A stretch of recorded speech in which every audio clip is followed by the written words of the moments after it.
تعلمون.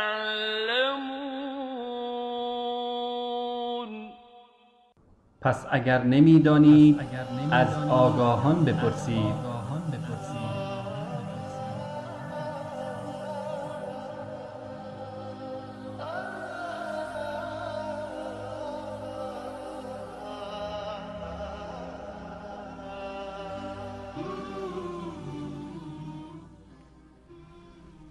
بسم الله الرحمن الرحیم. الحمد لله رب العالمین و الصلاة والسلام على اشرف الانبیاء والمرسلین سیدنا و نبینا و مولانا محمد و علی آله و اصحابه اجمعین.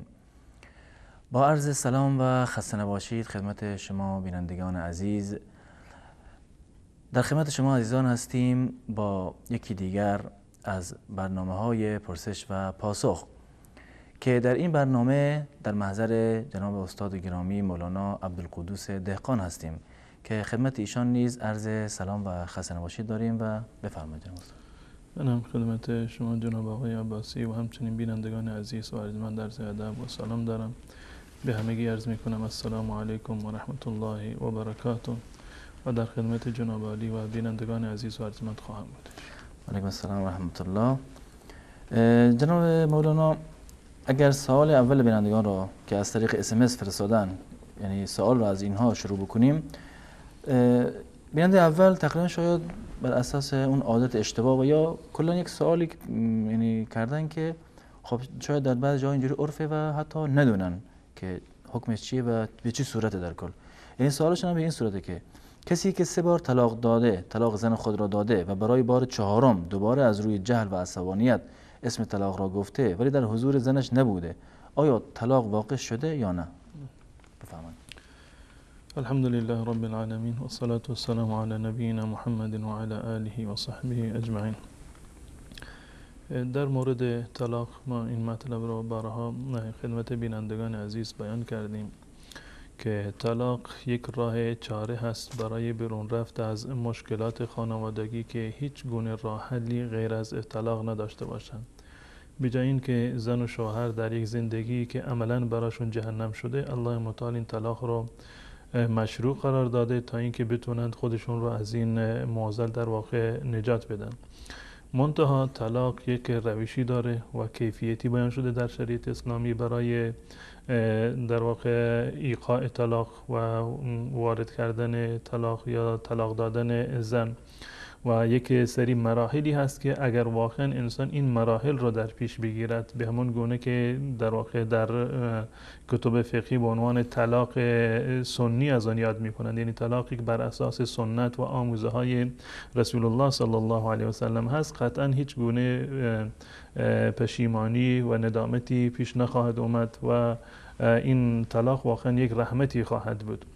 و طلاق رو اساساً اون گونه که در شریعت اسلامی تدوین شده و مشروع هست 3 مرتبه هست، یعنی 3 طلاق هر مردی با ازدواج با هر زنی 3 طلاق در اختیارش هست که اگر این 3 طلاق رو انداخت، این زن و شوهر با هم دیگر کاملا نامحرم میشوند، گویا که اصلا ازدواجی رو قبلا نکرده بودند و کاملا نامحرم هستند. و این 3 طلاق رو مرد باید مواظب باشد اینها رو، و این 3 طلاق حتما یکی یکی باید بیفتند، نه اینکه همه رو یک جا، یعنی 3 طلاق در یک مجلس باشه یا با یک لفظ باشه. این یک طلاق بدعی هست و خلاف شرع هست. هر طلاقی رو با یک جمله و در یک مجلس، یعنی امروز یک طلاق، در یک مجلس دیگه یک طلاق دیگه، و اگر نهایتا هم خواست که کلا از هم دیگر جدا بشن، یک طلاق سومی که کاملا از هم دیگر جدا میشوند.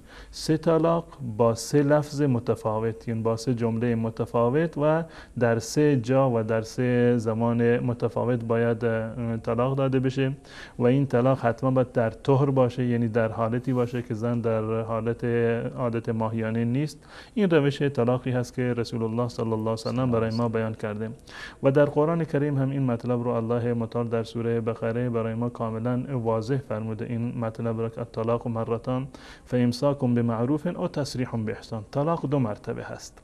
یعنی طلاقی که در اون رجوع هست، مرد میتونه دوباره به زنش رجوع بکنه و دوباره هر دوتا زندگی زناشوییشون رو ادامه بدن. الطلاق مرتان، طلاق 2 مرتبه هست. فامساک بمعروف و تسریح باحسان. بعد از این 2 راه بیشتر جلوی روی شوهر در واقع قرار نداره. یا امساک به معروف، به نحو شایسته این زن رو نگه داره و زندگی مناسبی برایش فراهم بکنه، او تسریح به احسان، یا به نحو در واقع که برایشون زیبا هست و پسندیده هست اینو رهاش بکنه، یا به خوبی نگهش بداره یا به خوبی طلاقش بده، که این همین طلاق سوم هست در آیه 229 هست. و در آیه بعدی الله متعال این مطلب رو بیان کرده فإن طلقها فلا تحل له من بعد حتی تنکح زوجا غیره.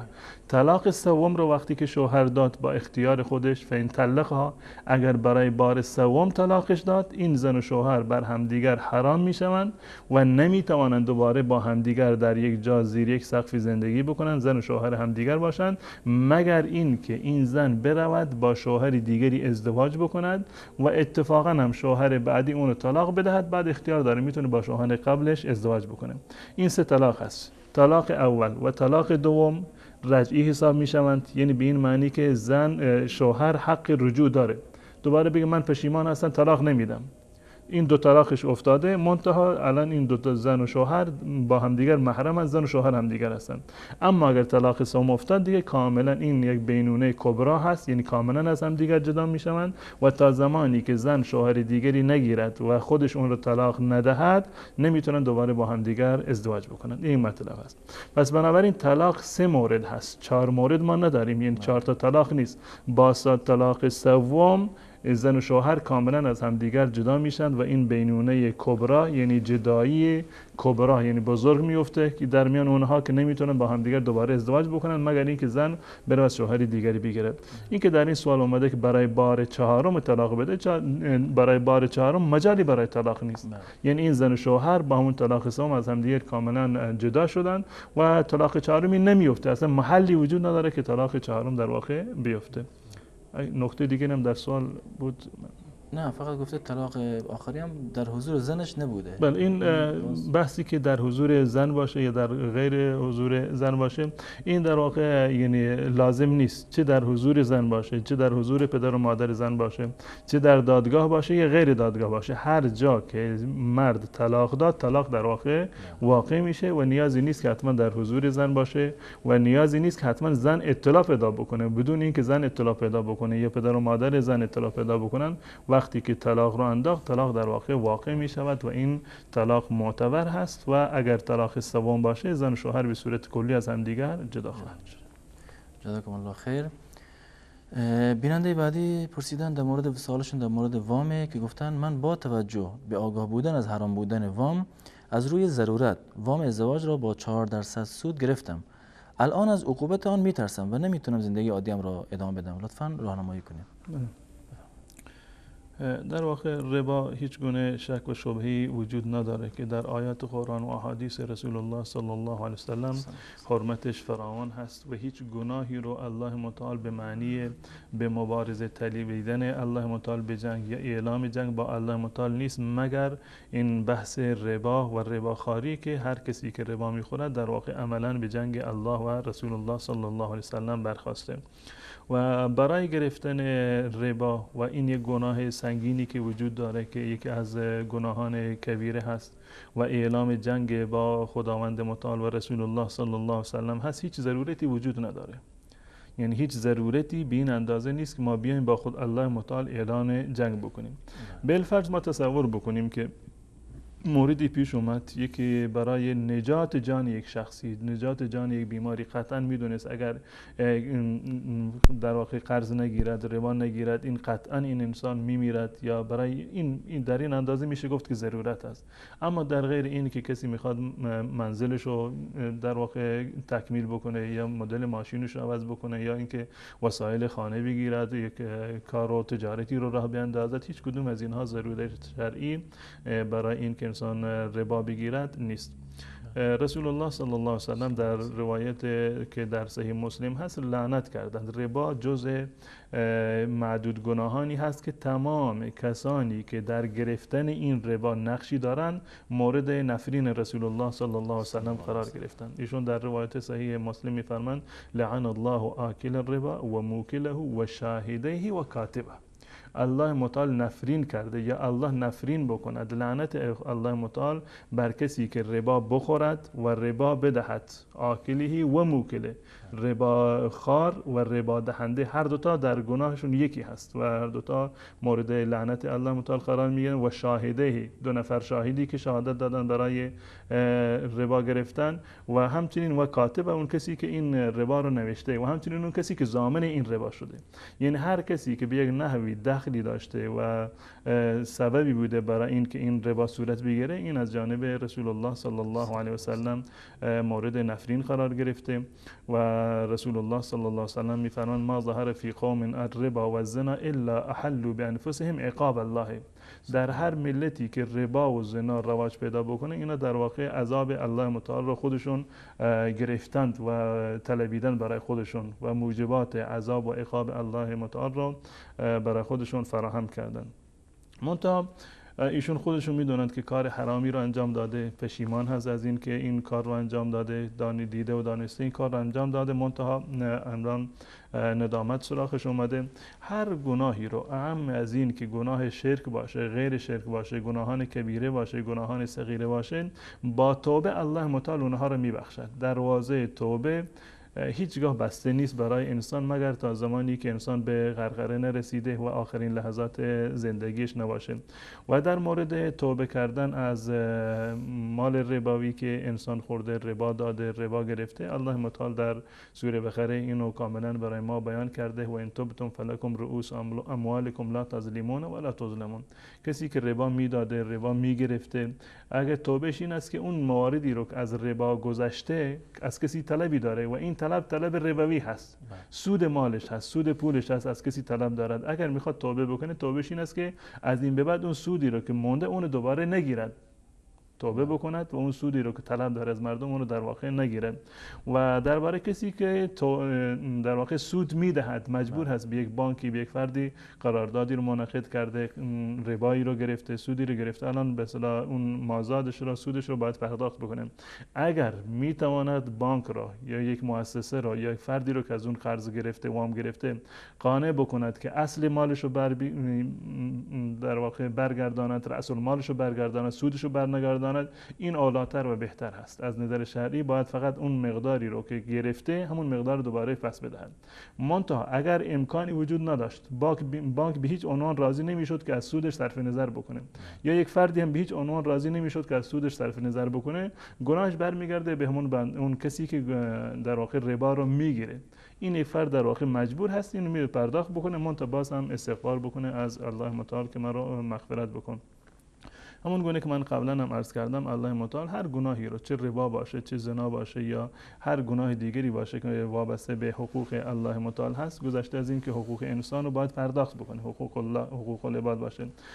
درباره حقوق الله متعال هر گناهی باشه، الله متعال اون گناه رو در واقع معاف میکند. و من یعمل سوءا او یظلم نفسه ثم یستغفر الله یجد الله غفورا رحیم. هر کسی که یک سوئی رو انجام داده، کار بدی رو انجام داده یا بر خودش ستم کرده، یعنی گناه کردن ستم بر خویشتن هست، بر خودش ستم کرده، ولی اینکه خیلی گناه هم کرده باشه، الله متعال میفرماید ثم یستغفر الله، بعد از این بیاد استغفار بکند، معذرت بخواهد از الله متعال، الله متعال رو غفور و رحیم خواهد یافت. پس بنابراین هر گناهی که باشه انسان باید از اون توبه بکنه، بلکه الله متعال به اون دستی از بندگان خودش که اسراف کردن در گناه، یعنی زیاده روی در گناه کردن، نه اینکه گناهکارن، خیلی گناهکارن، گناههای خیلی زیادی کردن، اسراف در گناه کردن، الله متعال صراحتا میفرماید قل یا عبادی الذین اسرفوا علی انفسهم لا تقنطوا من رحمت الله ان الله یغفر الذنوب جميعا انه هو الغفور الرحیم.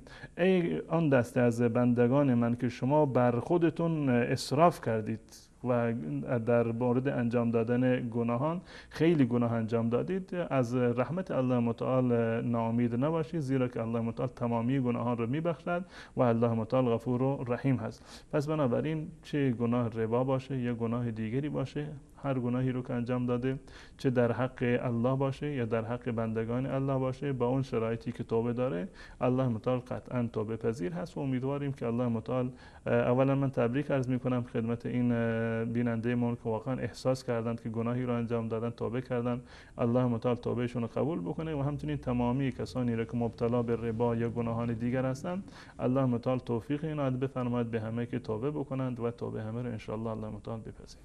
آمین. جزاکم الله خیر. بعد توضیح دادیم و چیزی هم که جناب استاد اشاره کردن که ضرورت هم یک معنای خاصی داره که هر کاری را نمیشه به عنوان ضرورت یعنی قرار داد که یک بهانه‌ای باشه برای این وام گرفتن هایی که واقعا حرامی است که خداوند براش اعلان جنگ نموده در مقابلش. جناب استاد بیننده بعدی پرسیدن که زنی که چندین بار خیانت کنه حکمش چیه؟ این در واقع جز این مواردی هست من قبلا خدمت شما عرض کردم که زنا یکی از گناهانی هست که واقعا سنگین هست و فاحشه هست و به تعبیر قرآن سبیلا بدترین راه هست برای فروکش در واقع خواباندن غریزه جنسی و از هر چی که بگذاریم بازم یک گناهی هست، گناه بزرگی هست اما در حد شرک نیست. الله متعال تمامی گناهان رو حتی شرک رو هم در واقع میبخشد. همون آیه رو که من قبلا خدمت بینندگان عزیز تلاوت کردم که و من یعمل سوءا و یظلم نفسه ثم یستغفر الله، هر کسی که گناهی رو انجام بدهد بر خودش ستم بکند و استغفار بکند از الله متعال، الله متعال قطعا این دعا رو قبول میکند، استغفار رو قبول میکند و شما را خواهد بخشید. منتها به شرط این که انسان باید از گناهی که انجام میداده دست نگه دارد، عملا اون گناه رو ترک بکند و از گذشته خودش پشیمان بشود که این گناه رو انجام داده و آینده تصمیم بگیرد که از این به بعد این گناه رو انجام نمیدهد. و یک نکته‌ای که اینجا یعنی من میخوام عرض بکنم واقعا جای تأمل دارد، این است که انسان وقتی که توبه کرده بدین معنی است که ندامت در قلبش پدید اومده، پشیمان از کاری که انجام داده. خیلی از مردم توبه میکنند به این معنی که از این به بعد اون گناه رو انجام نمیدن، تا حالا مرتکب یک گناهی شده، از امروز به بعد تصمیم گرفته که اون گناه رو انجام ندهد و عملا هم امروز انجام نمیدهد، در حال حاضر اون گناه رو انجام نمیدهد و تصمیم داره در آینده هم اون گناه رو انجام ندهد، اما خوشحال است که خوب شد که فلان کار رو انجام دادم، فلان گناه رو من انجام دادم، خوشحال بابت این و از این به بعد انجام نمیدم. این توبه صادقانه نیست. انسان باید پشیمان باشد از گذشته خودش، نه اینکه افتخار بکند که الان من گناه رو انجام دادم، الحمدلله الان که توبه کردم. الحمدلله که توبه کردی، الله متعال توبه رو قبول بکند، اما شرط توبه این است که باید از گذشته خودش نادم و پشیمان باشه و استغفار بکنه بابت گناهی که قبلا در واقع انجام داده. و این یک نوع فریبی هست که در واقع یکی از راههایی است که شیطان انسان رو فریب میدهد که این گناه رو انجام بده، بعد از این توبه میکنه. خود چه معلوم که این فرصت پیش بیاد توبه بکند، عمرش کفاف بکند یا نکند، یا الله متعال این توفیق را بدهد یا این توفیق را ندهد، یا اینکه الان گناهی را انجام داده شادمان است که گناهی را انجام داده و به گمان خودش توبه کرده. این توبه نیست که انسان از گناه گذشته خودش که گناهی انجام داده شادمان باشه، خوشحال باشه، بازم این در واقع میگوید که من توبه کردم. این توبه صادق نیست. این سه تا شرط رو داره: از گذشته خودش پشیمان بشود، در حال حاضر این گناه رو ترک بکند و تصمیم بگیرد که در آینده هم من هیچ این گناه رو تکرار نمی کنم. این سه مورد هست. و درباره حقوق بندگان و حقوق العباد هم باید اون حقی رو اگر مال کسی رو ضایع کرده این حق رو باید به صاحب خودش برگردن. این 4 تا شرط به صورت کلی در توبه هست. هر گناهی رو که انسان انجام داده، چه صغیره باشه یا کبیره باشه، با این شروط توبه بکنه، الله متعال توبه رو خواهد پذیرفت ان شاء الله. جزاکم الله خیر.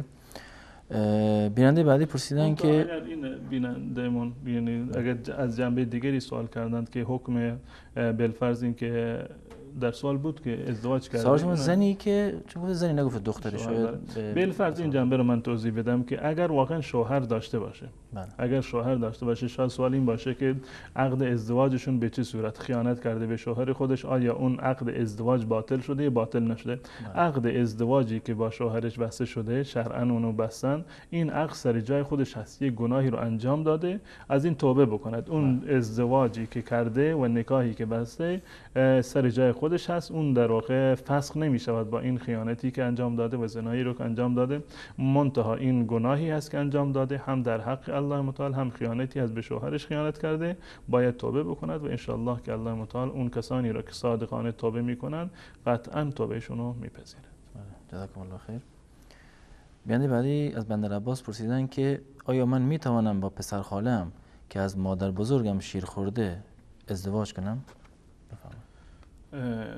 در واقع یکی از محرمات اونگونه که در روایت صحیح بخاری هم این ذکر شده که یحرم من الرضاع ما یحرم من النسب، هر چیزی که از نسب حرام هست از رضا هم حرام میشه، از شیرخوارگی هم حرام میشه.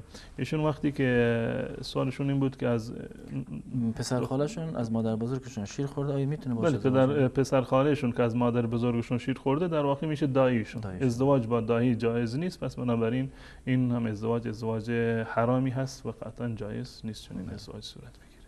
جزاکم الله خیر. بیانده بعدی پرسیدن که مادر من شیعه هست و پدرم سنی، ما فرزندان همه مانند پدرم سنی هستیم. مادرم قبول دارد که خرافات و دروغ‌هایی در مذهبش وجود داره و به حیله‌گری آخوندهای شیعه نیز باور دارد و اهل سنت را قبول دارد، اما پدرش به او گفته که اگر سنی شوی تو را نخواهم بخشید. به این دلیل مادرم سنی نمی شود. آیا در این مورد می تواند از گفته پدرش سرپیچی کند و سنی شود؟ یک مسئله که در مذهب شیعه هست و متاسفانه روز به روز این دکانداران مذهبی اینو بیشتر تبلیغ میکنند، این بدعات و خرافاتی هست که در هر زمانی متاسفانه بیشتر از گذشته به دامن مذهب تشیع میچسبد و اضافه میکنند آیین‌هایی رو و مراسمی رو به عنوان مراسم عبادی یا مراسمی که معنوی به قول خودشون دستشون باز هست برای ایجاد چنین مراسم و چنین عبادت‌های نوینی که در دین اضافه میکنند و اینها را تقرب میدونند به درگاه الله متعال، در صورتی که تقرب به درگاه الله متعال همون تقربی هست که رسول الله انجام دادند. اعمالی رو که رسول الله صلی الله علیه و سلم به عنوان عبادت انجام دادند اون اعمال برای ما عبادت هست، ما اون میتونیم انجام بدیم. اما خرافات و بدعات دیگری که به مرور زمان به دامن اسلام چسبیده این هیچ ربطی به اسلام نداره و هیچ گونه تقربی به درگاه الله متعال نیست. و الحمدلله اهل سنت و الجماعت این افتخار را دارند که دعوتشون و فراخوانشون این است که تمامی بدعات و خرافات از هر کسی باشه، حتی اون کسی که این خرافه رو اضافه کرده، این بدعت رو اضافه کرده، یک انسان ظاهر و صلاحی باشه، خیلی عالم بزرگی باشه، به هیچ عنوان این برای ما مدرک نیست. قرآن و حدیث رسول الله صلی الله علیه و سلم برای ما کفایت میکنن در این زمینه و نیازی به این نیست که یک فردی بیاد، یک عالمی بیاد، یک در واقع پیری، درویشی، صوفی بیاد یک چیزی رو به آیین‌های عبادی ما اضافه بکنه. و این از این جنبه. و در مورد این که پدر ایشون مثلا توصیه کرده که حتما باید شیعه بمونند یا گفته اگر سنی بشه من شما رو نمیبخشند، پدر چون این حقی رو نداره. پدر به هیچ عنوان چنین حقی رو نداره که پسر خودش را، فرزند خودش را، دختر خودش را مجبور بکند که شما باید مثل من فکر بکنید، دینتون باید مثل دین من باشه، اون مذهبی رو که من دارم شما پیرو اون مذهب باشی، وگرنه من شیرم در واقع حق خودم رو نمیبخشم، یا مادر بگه من شیرم رو حلالتون نمیکنم اگر تغییر مذهب دادید. این معیار در اینجا واقعیت هست. ببینیم که قبلا چه مذهبی داشتن، الان میخوان چه مذهبی رو در واقع انتخاب بکنن. قبلا دچار خرافات بودند، بدعات بودند و به این نتیجه اونگونه که در سوال اومده خودشون هم میفهمند که مذهب اهل سنت و الجماعت حق هست و سالمتر هست از خرافات و مبارزه میکنن با خرافات و مذهب شیعه رو هم تشخیص داده که آخوندهای شیعه در این زمینه بهشون دروغ گفتن. این در واقع عملا اگر این همون گونه که اینها رو به این باور رسیده و ترک کرد عملا سنی هست، لازم نیست که اعلام بکنه که من در واقع سنی هستم. و روایتی هست حضرت ابو هریره رضی الله تعالی عنه نقلش کرده، این مطلب رو میشه بر اون قیاس کرد. ایشون میگوید که رسول الله صلی الله علیه و سلم فرمودن من حلف علی یمین فرع غیرها خیرا منها.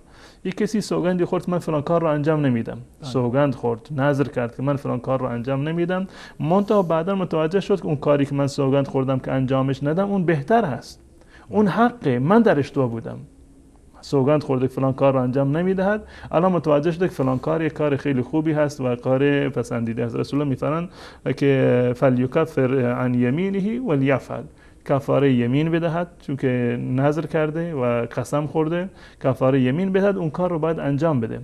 این مسئله دقیقاً مثل همین هست. وقتی که پدری یا مادری مثلا گفته که من به فرزند خودم اجازه نمیدم که نماز بخوند، اگر نماز بخوند حق خودم رو نمیبخشم، یا فلان کار خیر رو نکند، خب فلان نماز خوندن، فلان کار خیر، پیرو مذهب رسول الله صلی الله علیه و سلم و سنت های رسول الله شدن، خب این کار خیری هست. از این که خرافات رو باید دور بکنن. پس بنابراین به هیچ عنوان نباید که حرف پدر و مادرش رو در این زمینه قبول بکنند، زیرا که رسول الله میفرمایند لا طاعت لمخلوق فی معصیت الخالق. اگر یک جای اطاعت پدر و مادر به معنی و به بهای معصیت و نافرمانی الله متعال باشه، در اینجا دیگه هیچ گونه اطاعتی از پدر و مادر لازم نیست و پدر و مادر عملا همچنین حقی ندارند که فرزند خودشون رو از راه خیر و راه صلاح در واقع باز بدارند. و اگر این فرزند، این دختر یا پسر به خاطر وصیت پدر و مادرش یا به خاطر اینکه پدر و مادرش ناراض نشوند، حقشون رو معاف نکنن، اگر اون راهی رو که خودش به این نتیجه رسیده که حق هست و حقیقت هست اینو ترک بکنه، هر دوتاشون گناهکار میشن. هم پدر و مادری که این وصیت رو کرده که شما نباید قرآن بخونید، نباید پیرو سنت باشید، نباید نماز بخونید، نباید پیرو حقیقت باشید، و هم این کسی و فرزندی که خودش به این نتیجه رسیده که مذهب اهل سنت و الجماعت حق است، اما عملا به خاطر پدر و مادرش نمیخواد اینو قبول بکنه. هر دوتاشون گناهکارن، هم پدر و مادری که مانع هستن و هم اون کسی که به این حق و حقیقت رسیده و عملا اونو ترک میکند و به آن معتقد نیست و پایبند اون نباشه. هر دوتاشون در واقع شریک جرم و این گناه میخواهند. جزاکم الله خیر. از اتاق فرمان خواهش میکنم که شماره تماس بینندگان را زیرنویس بکنن تا کسانی که میخوان سوال شرعی را مطرح کنن تماس بگیرن و ازشون هم خواهش میکنم بینندگان که سوالها را قبل از اینکه بپرسن، یعنی قبل از تماس سوالها رو مشخص بکنن تا کلا وقتی که تماس میگیرن سوالهای مشخص و واضحی باشه، یعنی توضیحی نباشه و به صورت سوالی از ما بپرسن. تشکر میکنم از شما.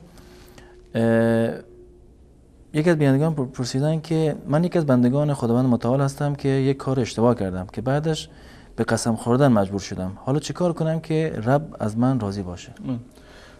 قسم خوردن ایشون معنیش این است که یعنی کاری رو انجام داده و قسم دروغ خورده. قسم دروغ من از سوالیشون چی شدم.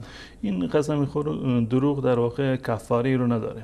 ما بگیم فلان چند مسکین رو غذا بده، چند روز روزه بگیره یا اطعام بکنه یا لباس بده که کفاره قسمش باشه، چون این چیزی در قسم دروغ وجود نداره. قسم دروغ در واقع هیچ گونه حنسی نداره و هیچ گونه کفاری هم برای این مترتب نمیشه، یک گناهی هست و اسمش رو هم در شریعت اسلامی گذاشتن یمین غموس، یعنی قسم و سوگندی که انسان را فرو میبرد. غموس هست یعنی فرو برنده در گناه هست، این بین اندازه گناهش بالا هست که یک کفاره نمیتونه که در واقع جبران کننده گناه این باشه. بدین خاطر کفاری برای این در شریعت اسلامی منظور نشده و این یک از گناهانی هست مثل گناهان دیگری که انجام داده و تنها راهش این است که ایشون توبه بکنند، استغفار بکنند از این گناهی که انجام دادند و دوباره سعی بکنند که چنین قسمی رو به دروغ در تحت هیچ شرایطی نخورند. بله، جزاکم الله خیر. تماس‌های بینندگان رو میگیریم. اولین بیننده سلام علیکم، بفرمایید. سلام علیکم، خسته نباشید. و علیکم السلام و رحمت الله، سلامت باشین. بفرمایید بیننده عزیز. خسته نباشید. میخواستم فقط از برنامه‌تون تشکر کنم و از آقایانی که پشت صحنه هستن. سلامت باشین، خیلی ممنون از شما. قربون شما برم، لطف دارین. سلامت و باشین. آقای انصاری و کلیه علمایی که پشت صحنه هستن و الان تشکیل ندارن و ازشون تشکر میکنیم. از جناب عالی هم به اندازه یک دنیا تشکر میکنیم واسه برنامه خوبتون. امری نبود، فقط میخواستم از جناب مولانا بپرسم. بله، در خدمت شما هستیم بیننده عزیز. بعد عرض کنم خدمتون، من قبلا هم این سوال رو از جناب مولانا پرسیدم. بله بفرمایید. بعد عرض کنم خدمتون در رابطه با بزرگتر بود. بله. و پدر ما بیننده عزیز اگر لطف کنید صدای تلویزیون رو کم کنید و از تلفن صدای ما رو بشنوید چون که تماس خواهش میکنم. بفرمایید. 3 تا بچه بودیم و متاسفانه در زمان کودکی بله. مادرمون فوت شده و این مادری خدا خیرش بده، یکی از اولاد یعنی خواهر بزرگتر منو داخل تندور انداخت. بله. بعد عرض کنم خدمتون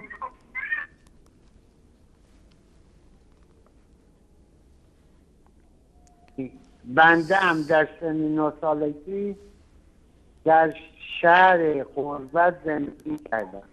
کردم هستم، خارج هستم. ببینم بپرسم از جناب مولانا این پدر چه وظایفی در نظر از نظر شرعی خدا و پیغمبر و رسول چه کار میتونیم بکنیم؟ این ظلم در حق ما کرده، آیا ما حقی نداریم؟ یعنی در مقابل پدرتون باید چی کار بکنیم دیگه؟ بله بله. بله. سوالتون واضح، انشالله پاسخ رو دریافت خواهید کرد. تشکر میکنم از شما بیننده عزیز. بیننده بعدی رو بگیریم.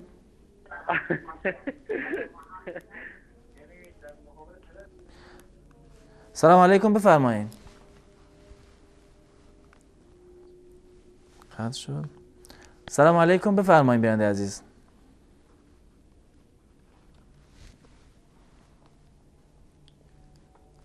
خط شدن. تماس بعدی رو بگیریم. سلام علیکم، بفرمایید. سلام علیکم و رحمت الله. و علیکم السلام و رحمت الله و برکاته. بفرمایید. استاد یاد سوال داشتم. در خدمت شما هستیم بیننده عزیز.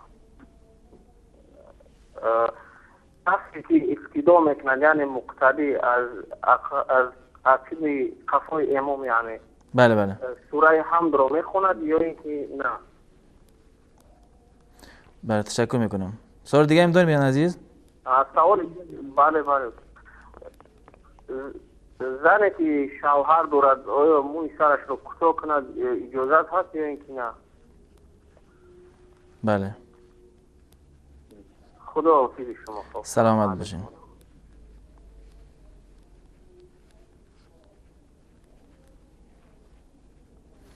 بیننده بعدی رو بگیریم. سلام علیکم، بفرمایید. علیکم السلام. بفرمایید بیننده عزیز، در خدمت شما هستیم. در خدمت شما معصوم. درباره این گوشت مرغ از شما میپرسیم. در مورد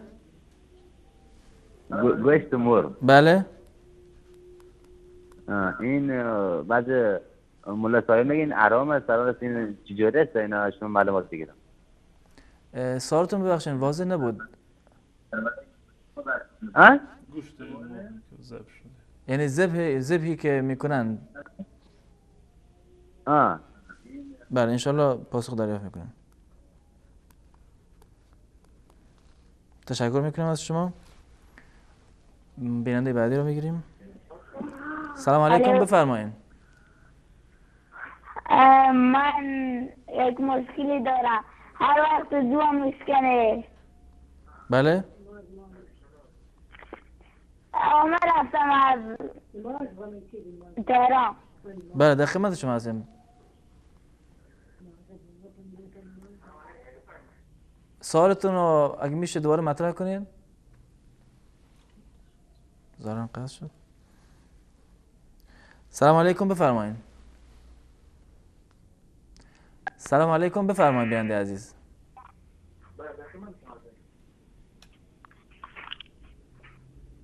الو. سلام علیکم، بفرمایید.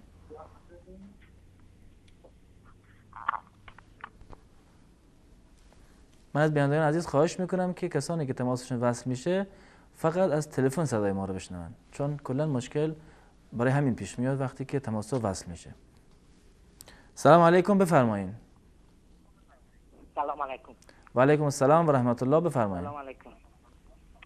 بفرمایید بیننده عزیز، در خدمت شما هستیم. شنبه. بله.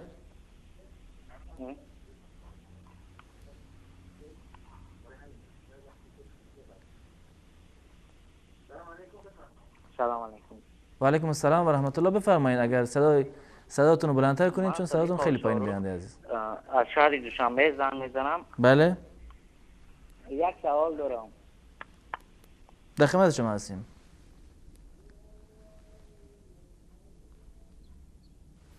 ظاهرا تماسشون قطع شد. بیننده بعدی رو بگیریم. سلام علیکم، بفرمایید بیننده عزیز. الو. سلام علیکم، بفرمایید.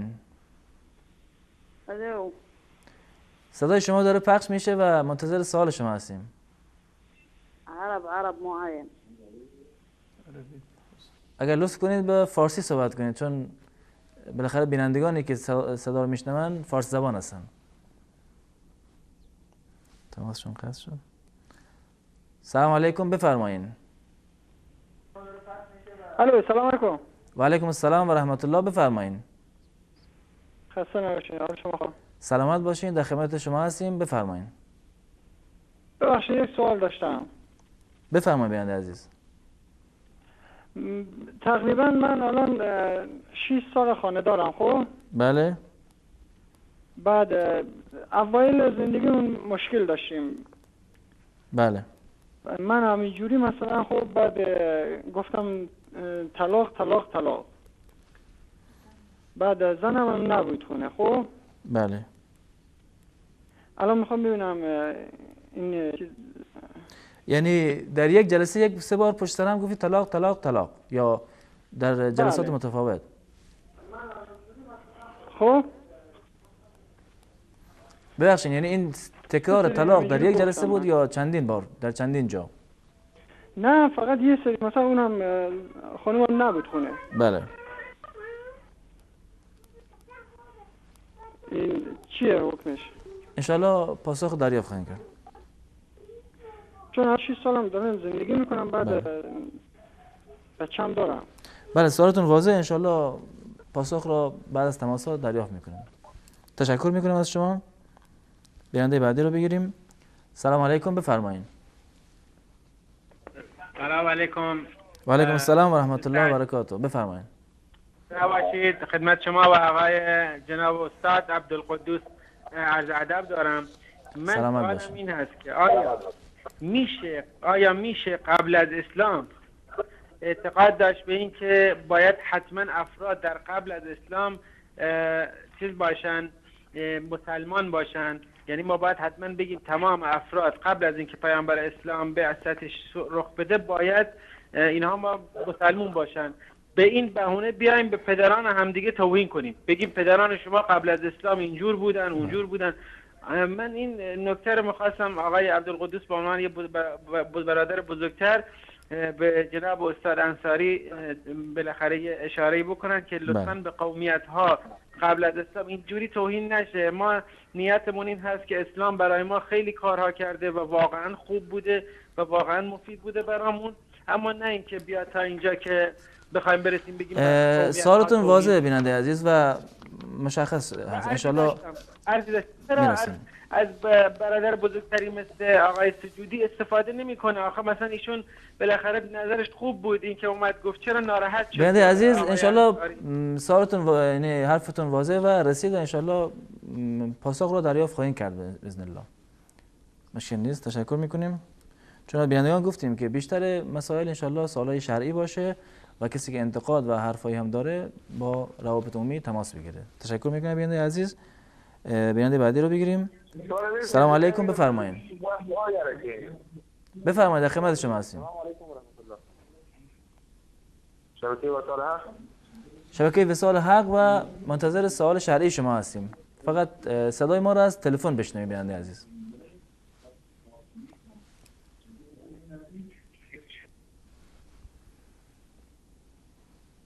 تماس قطع شد. سلام علیکم، بفرمایید.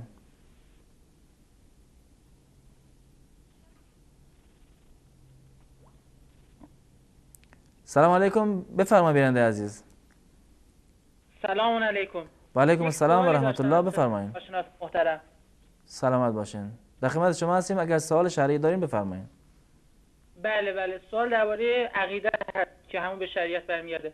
خواستم حکم کسی که اعتقاد داشته باشه به جریان قرانیق چیه؟ چون آقای محمد بن عبدالوهاب در کتاب مختصر سیرت الرسول خودشون در صفحه 84 جریان قرانیق رو که باعث زیر سوال بردن قرآن و نبوت و حتی توحید میشه رو به عنوان عقیده خودشون آوردن و مطرح کردن و این دیگه روایت و نقل قول هم نیست که حالا بله سوالتون واضحه. سوال دیگه هم داری بنده عزیز؟ القى الشیطان علی لسانه تلک القرانیق الاولی و ان شفاعتهن لترتجی، یعنی شیطان بر زبان پیامبر القا کرد آیات شیطانی رو. آقای محمد عبدالوهاب اعتقاد خودش رو داره میگه. سوالتون واضحه، انشالله جواب رو دریافت خواهید کرد. اگه سوال دیگه داری هم در خدمت شما هستیم. تشکر میکنم از شما. بنده بعدی رو بگیریم. سلام علیکم و رحمت الله، بفرمایید. سلام علیکم. و علیکم السلام و رحمت الله، بفرمایید بنده عزیز. من حسن هستم از تاجیکستان. برادرمون از تاجیکستان، در خدمت شما هستیم. یک سوال داشتم، تفسیر انوار القرآن بله چگونه تفسیر است؟ همین را توضیح میدادید. و یک سوال دیگر که چند درصد ملت ایران، اهل سنت ایران فارسی زبان هستند؟ بله چون که اینجا یک دوستی هست از ایران میگوید که اونهایی که اهل سنت هستند کرد هستند و بلوچ و دیگر فارسی زبان ها نیستند. همین رو توضیح میدادید؟ انشالله توضیح میدیم و منتظر جواب باشین. تشکر میکنم از شما. بیننده بعدی رو بگیریم. سلام علیکم، بفرمایید. سلام علیکم و رحمت الله. و علیکم السلام و رحمت الله و برکاته، بفرمایید بیننده عزیز. حضرت یک سوال داشتم، سوال مراد جواب میدید؟ در خدمت شما هستیم. امی اویلت ازامتا یعنی دیگه که جواب دادم علاقه میشود یا نه؟ بخشین سوالتون اگه میشه یکم بلندتر مطرح کنید. یعنی امی زن رو گازنی که جواب رو دادم طلاق میشود یا نه؟ شما متوجه شدین؟ زن رو به چه صورت جواب دادین؟ نه خیر بگو که جواب دادیم ده. انشالله صحیح، یعنی اگه میشه یعنی کلمات یا چیزایی بگین که متوجه بشین بیننده عزیز. یعنی واضح تر بگین، مفهوم رو یک توضیح بدین تا بفهمیم که به چه صورت بوده. ظاهرا تماسشون قطع شد. بیننده بعدی رو بگیریم. سلام علیکم، بفرمایید. الو. سلام علیکم، بفرمایید بیننده عزیز. الو، شبکه وصال حق. در خدمت شما هستیم. شبکه وصال حق و در خدمت شما هستیم. اگر سوال شرعی دارین بفرمایید.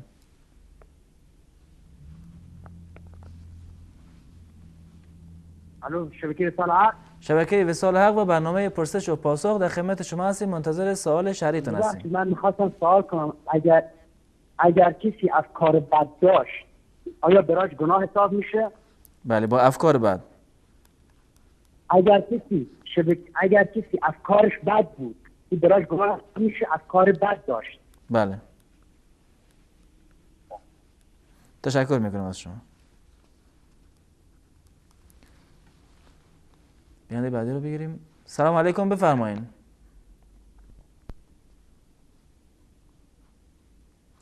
سلام علیکم، بفرمایید بیننده عزیز.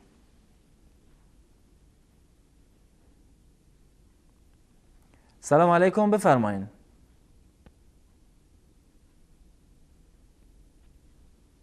ظاهرا تماس مشکل داره. بیننده بعدی رو بگیریم. سلام علیکم، بفرمایید. سلام علیکم.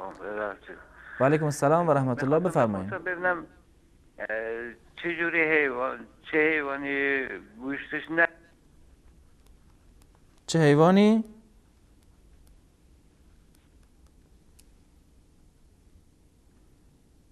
ظاهرا تماس قطع شد. بیننده بعدی رو بگیریم. سلام علیکم، بفرمایید. الو. سلام علیکم، بفرمایید. سلام علیکم و رحمت الله و برکاته. و علیکم السلام و رحمت الله و برکاته، بفرمایید.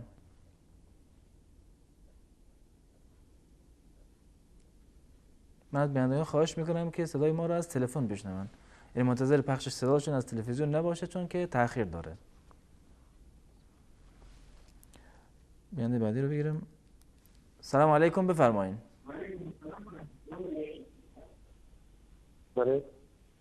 بفرمایید بیننده عزیز، در خدمت شما هستیم. سلام علیکم و رحمت الله. شبکه وصال حق. و علیکم السلام و رحمت الله و برکاته. شبکه وصال حق و برنامه پرسش و پاسخ، در خدمت شما هستیم. برادر عزیز، یک سوال دینی داشتم. بهتر همی تشریعات هست ما از برات میلیون زنگ زدن. گوشتی که میتونم مثلا یک شخص یا اینا تصویری داره یا بعضی نفر هستن که نماز نمیخونه، بله. ما نمیشناسیم که شخص یا نیا یا این نماز میخونه یا نمیخونه، ما گوشت چی هم بگیرید؟ بگیرید نگیرید؟ بله. دیگه سوال نمیشون. تشکر شما. تشکر میکنم از شما. سوال دیگه ای ندارین؟ تشکر میکنم از شما. بیننده بعدی رو بگیریم. سلام علیکم، بفرمایید. سلام علیکم. سلامت باشین، بفرمایید عزیز.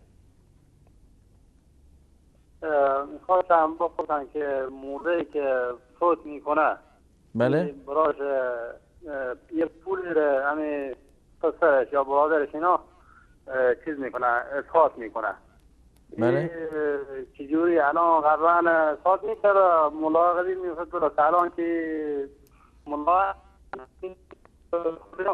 درست نیست، این با چیز میکرده برای همین نماز علی بنده خدا قضا میشده. بله. یا چیز میشده یا یک گناه انجام میداده، پول اسقاط میکنه که چیز شده، یعنی اسقاط میکنه. دیگه الان ملاحظه که نه این پول درست نیست و این بنده خدا چیه صغیر داشته باشه و این پول برای صغیراش اینا میگه درست نیست. بله. تشکر میکنم از شما بیننده عزیز. تماس بعدی رو بگیریم. سلام علیکم، بفرمایید. الو سلام علیکم. خسته نباشید. سلامت باشین، بفرمایید بیننده. الو حال شما خوبه؟ سلامتی؟ سلامت باشین. سوال داشتم خدمتتون. گفتم شما کسی که مثلا نماز میخونه، خب بله از استاد مولانا بفرمایید که کسی که نماز میخونه خب بله به کس به مردم تهمت میزنه، مثلا دروغ میگه، نمیدونم تهمت ناروا میزنه، آیا نماز خوندن درسته باید بخونه یا من این عادتش رو ترک بکنه؟ چیکار؟ بله این را برام روشن کنه. تشکر میکنم از شما. بیننده بعدی رو بگیریم. سلام علیکم، بفرمایید. بیننده عزیز منتظر صدای شما هستیم. ظاهراً تماس قطع شد. بیننده بعدی رو بگیریم. سلام علیکم، بفرمایید. بله سلام علیکم. و علیکم السلام و رحمت الله، بفرمایید. شبکه وصال حق است؟ بله شبکه وصال حق و برنامه پرسش و پاسخ. من پرسان آواز پیش از همه وطن سلام علیکم و رحمت الله و برکاته. سلام خدا تقدیم. و علیکم السلام و رحمت الله، بفرمایید. سوال می بود که کسی وقتی وضو میگیریم به حساب وضو داشته باشیم، در وقت وضو داشتن گرفتن ناخونا و قطع کردن ریش. بله چطور است؟ وضو میشکنه یا نمیشکنه؟ یعنی آب بین ناخونا برسه و ریش؟ مقصد مثلا وضو گرفتیم، بعد از وضو گرفتن ناخونا خود میگیریم و ریش خود میتراشیم یا ریش خود کم میکنیم یا بروتای خود، وضو میشکنه یا نمیشکنه؟ بله ان شاء الله پاسخ دریافت میکنیم. یک پرسان دوم داشتم. وضو میگیریم بعد از وضو ناخن و ریش رو کم میکنیم، آیا وضو میشکنه یا نه؟ سوالتون واضحه، ان شاء الله پاسخ دریافت میکنیم.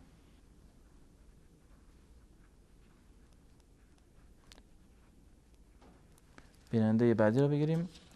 سلام علیکم، بفرمایید. و علیکم السلام. در خدمت شما هستیم عزیز. الو در خدمت شما هستیم، صدای شما داره پخش میشه و منتظر سوال شما هستیم بیننده عزیز. خب من چند تا سوال داشتم از مولانا صاحب. در خدمت شما هستیم. اگر لطف کنین و به صورت مختصر سوالا رو مطرح بکنین ممنون میشیم. چند تا سوال که ما با امام شافعی صاحب بعضی جا در نماز و اینا ما باش اختلاف داریم. مثلا در نماز حالا اهل حنیفی مثلا زنهاش دستاش بالا میگیره، مرداش مثلا دستاش پایین میگیره. بعد سجده منم مثلا بله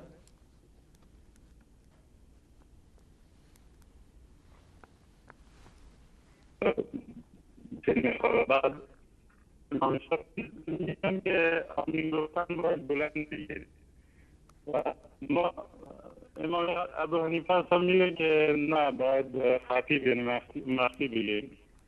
بعد اقامه میگیم دو بار تکرار میکنیم. مثلا بعد از الله اکبر دو بار میگیم اشهد ان لا اله الا الله اشهد ان لا اله الا الله، اما اونا میگن که نه باید یه بار بگیم. بله. سوال پنج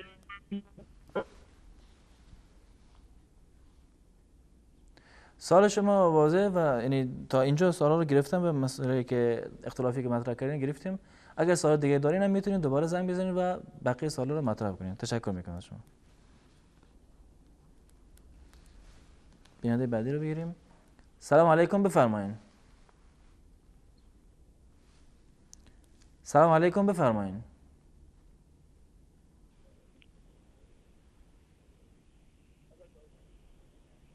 سلام علیکم بفرمایید.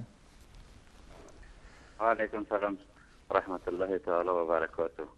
استاد محترم یک سوال داشت درباره رفتن به مقبره ها. در مورد گذر کردن از مقبره مثلا در مورد مقبره دعا در مقبره تشیع و مقبره کفار چی رقم؟ بله. که چه حکمی داره یعنی؟ مثلا به مقبره میگذاری از مقبره اهل تشیع دعا میکنی یا به مقبره کفار میرسی چی رقم است؟ دعا بکنی نکنی چی رقم؟ انشالله پاسخ رو دریافت خواهیم کرد. تشکر خیلی. سلامت باشه. اتاق فرمان تماس‌ها رو محدود بکنیم تا وقت باشه که به پاسخ‌ها برسیم. بیننده بعدی رو بگیریم. سلام علیکم بفرمایید. سلام علیکم. و علیکم السلام و رحمت الله بفرمایید. وصال حق نه؟ بنای وصال حق و در خدمت شما هستیم. زن رو از خونه برآمده رفت که طلاق میشه یا نه؟ این اگر زن از خونه بیرون بره طلاق میشه یا نه؟ فقط به همین صورت یا اگر شرطی یه چیزی قرار داده باشه؟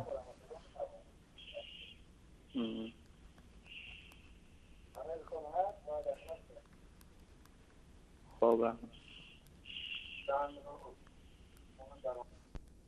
الو سران تماس قطع شد. پیننده بعدی رو بگیریم. سلام علیکم بفرمایید. سلام علیکم و رحمت الله. و علیکم السلام و رحمت الله و برکاته. بفرمایید. برادر خوب هستین؟ هستین؟ سلامت باشین، در خدمت شما هستیم. برادر یک دو سوال داشتیم اگر امکانیت باشد از سوزیکتون در خدمت شما هستیم و لطف کنید سوالاتون رو مطرح کنید و به صورت مختصر اگر لطف کنید. برادر انا در مسئله او برادر سوال کرد برای مرغ، همین مرغ‌هایی که هستن همین را خورده شایعنی که از ایران میاد، از کجا میاد با از ترکیه میاد، همین را جایز است خوردنش استعمال کردنش؟ بله. سوال دیگه؟ سوال بله از عقیب امام اگر وقتی میره که نماز در مسجد نماز فرض گذاشتیسن نماز سنت نگذاشته ای خود بعد فرض ممکن است که نماز سنت با انجام بخونی؟ بله یعنی سنت قبلی را. خب سوال سیم همین در مذهب حنفی مسی جوراب جایز است؟ در مذهب حنفی؟ بله حنفی مذهب مسی جوراب چگونه جوراب مقصد همون شرط میدادین چگونه؟ بله سوال واضح. تشکر میکنم از شما. بیننده عزیز، در اینجا با هم یک میان برنامه کوتاهی میبینیم و دوباره باز خواهیم گشت. در خدمت شما عزیزان خواهیم بود.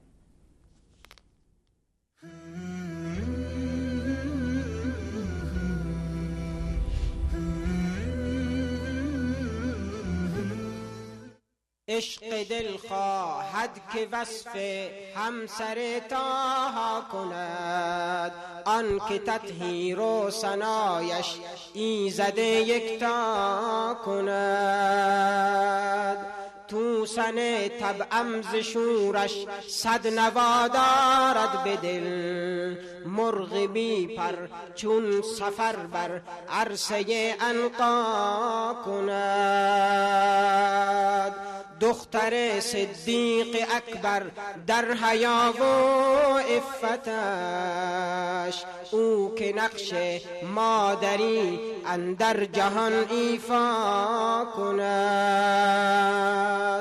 در صداقت چون پدر صدیقه کبرا بود، در عبادت مو به مو احکام حق اجرا کند. در دریای عفاف و گوهر گنج حیاست،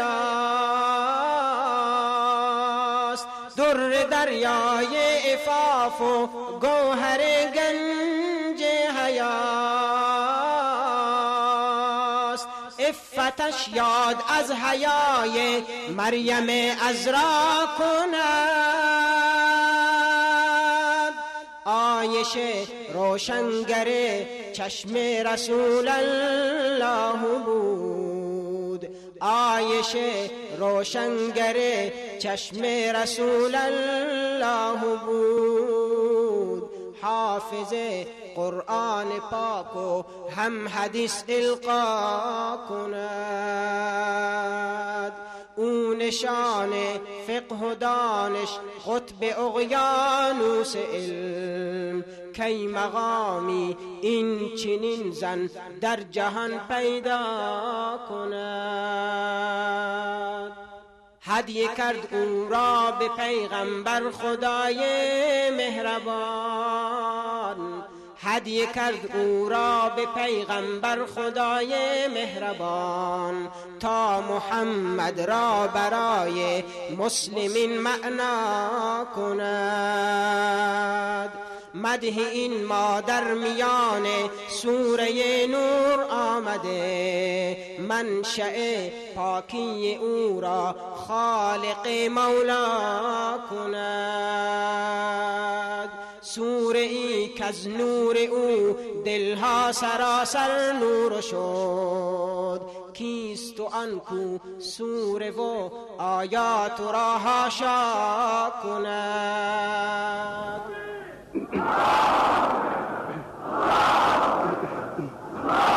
هر که دارد اعتراض از بهر ام المؤمنین،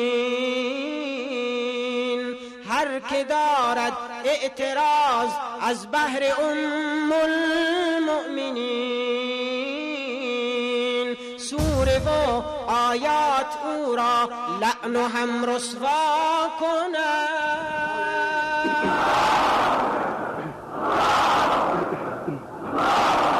صد هزاران جان فرزندان فدای عایشه، صد هزاران جان فرزندان فدای عایشه. نام زیبایش میان سینه ها مأوا کند. عشق دل آن دخت تابان آسمان عاطفه، همسر حیدر علی شیر خدا آن فاطمه. شمع بزم آل طه دختر شمس الضحی، نور چشم مصطفی آن بضعه خیر الورا. گوهر بازار عشق و عفت و حجب و حیا، زاهد شب زنده دار و عابد صبح و مسا، مادر آن نوجوانان بهشتی فاطمه، سید ام ابیها هم بتولی فاطمه، تا قیامت نام کش در قلوب مؤمنین، منتشر از او به دنیا نسل خیر المرسلین. این حقیقت را بدان ای دوست و دار آن بتول، این حقیقت را بدان ای دوست دار آن بتول. فاطمه مادر زن فاروق اعظم شد قبول. عایشه هم فاطمه از اهل بیت مصطفی، عایشه هم فاطمه از اهل بیت مصطفی، عایشه زوج پیامبر، فاطمه دخت صفا. ما ز عشق آل و اصحاب طبل و برجان ها زنیم، ما ز عشق آل و اصحاب طبل و برجان ها زنیم، آسمان عشق آنها را به جان ها می خریم. هر کی می خواهد بجوید راه دین مصطفی، پیروی باید ز آل و صحب خیر الانبیا. میرسان از ما سلامی ای اله العالمین، میرسان از ما سلامی ای اله العالمین، بر تمام آل و اصحاب رسول المرسلین. مدح آل پاک احمد را ضیا انشا کند، تا که ایزد نامش از راه لطف امضا کند. عشق دل آن دخت تابان آسمان عاطفه، همسر حیدر علی شیر خدا آن فاطمه. شمع بزم آل طه دختر شمس الضحی، نور چشم مصطفی آن بضعه خیر الورا. تمنا مدت سے ہے جمال مصطفیٰ دیکھو،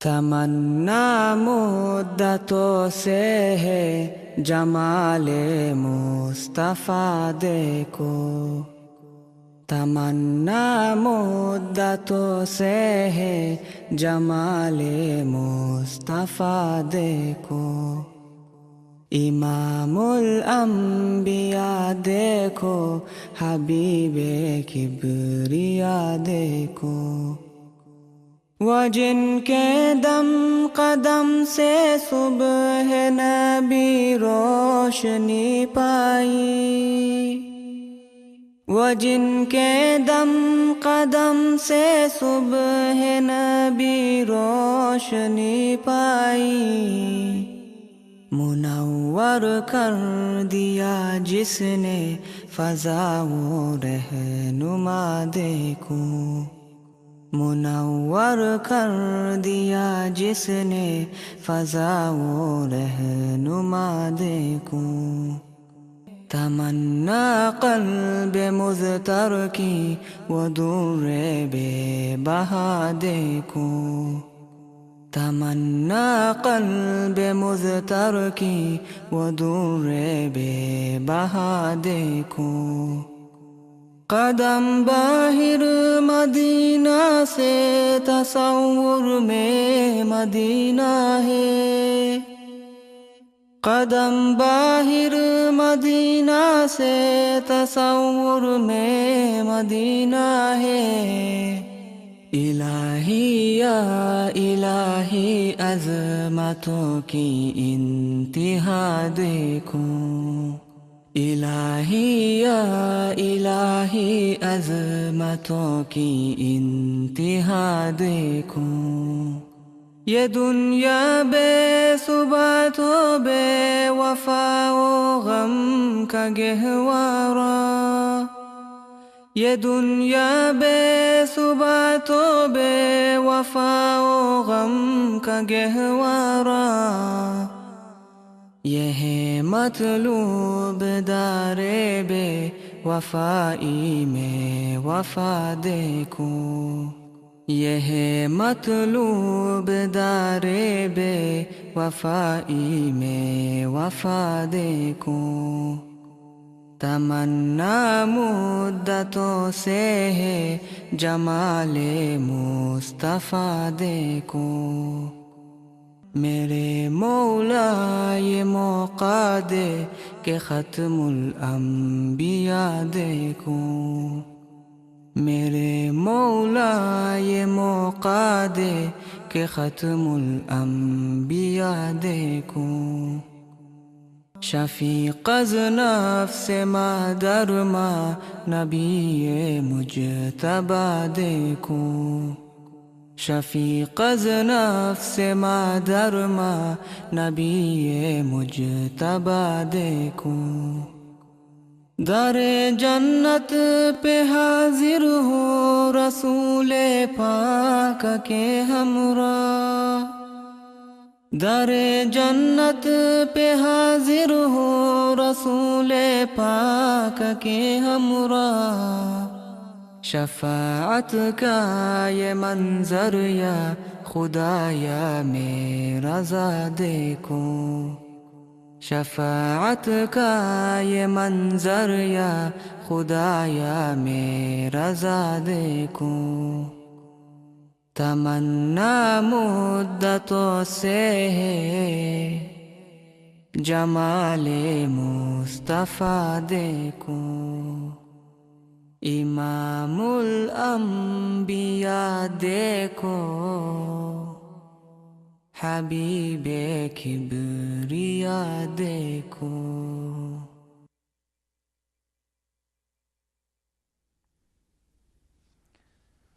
عرض سلام و خسته نباشید مجدد دارم خدمت یکایک شما بینندگان عزیز.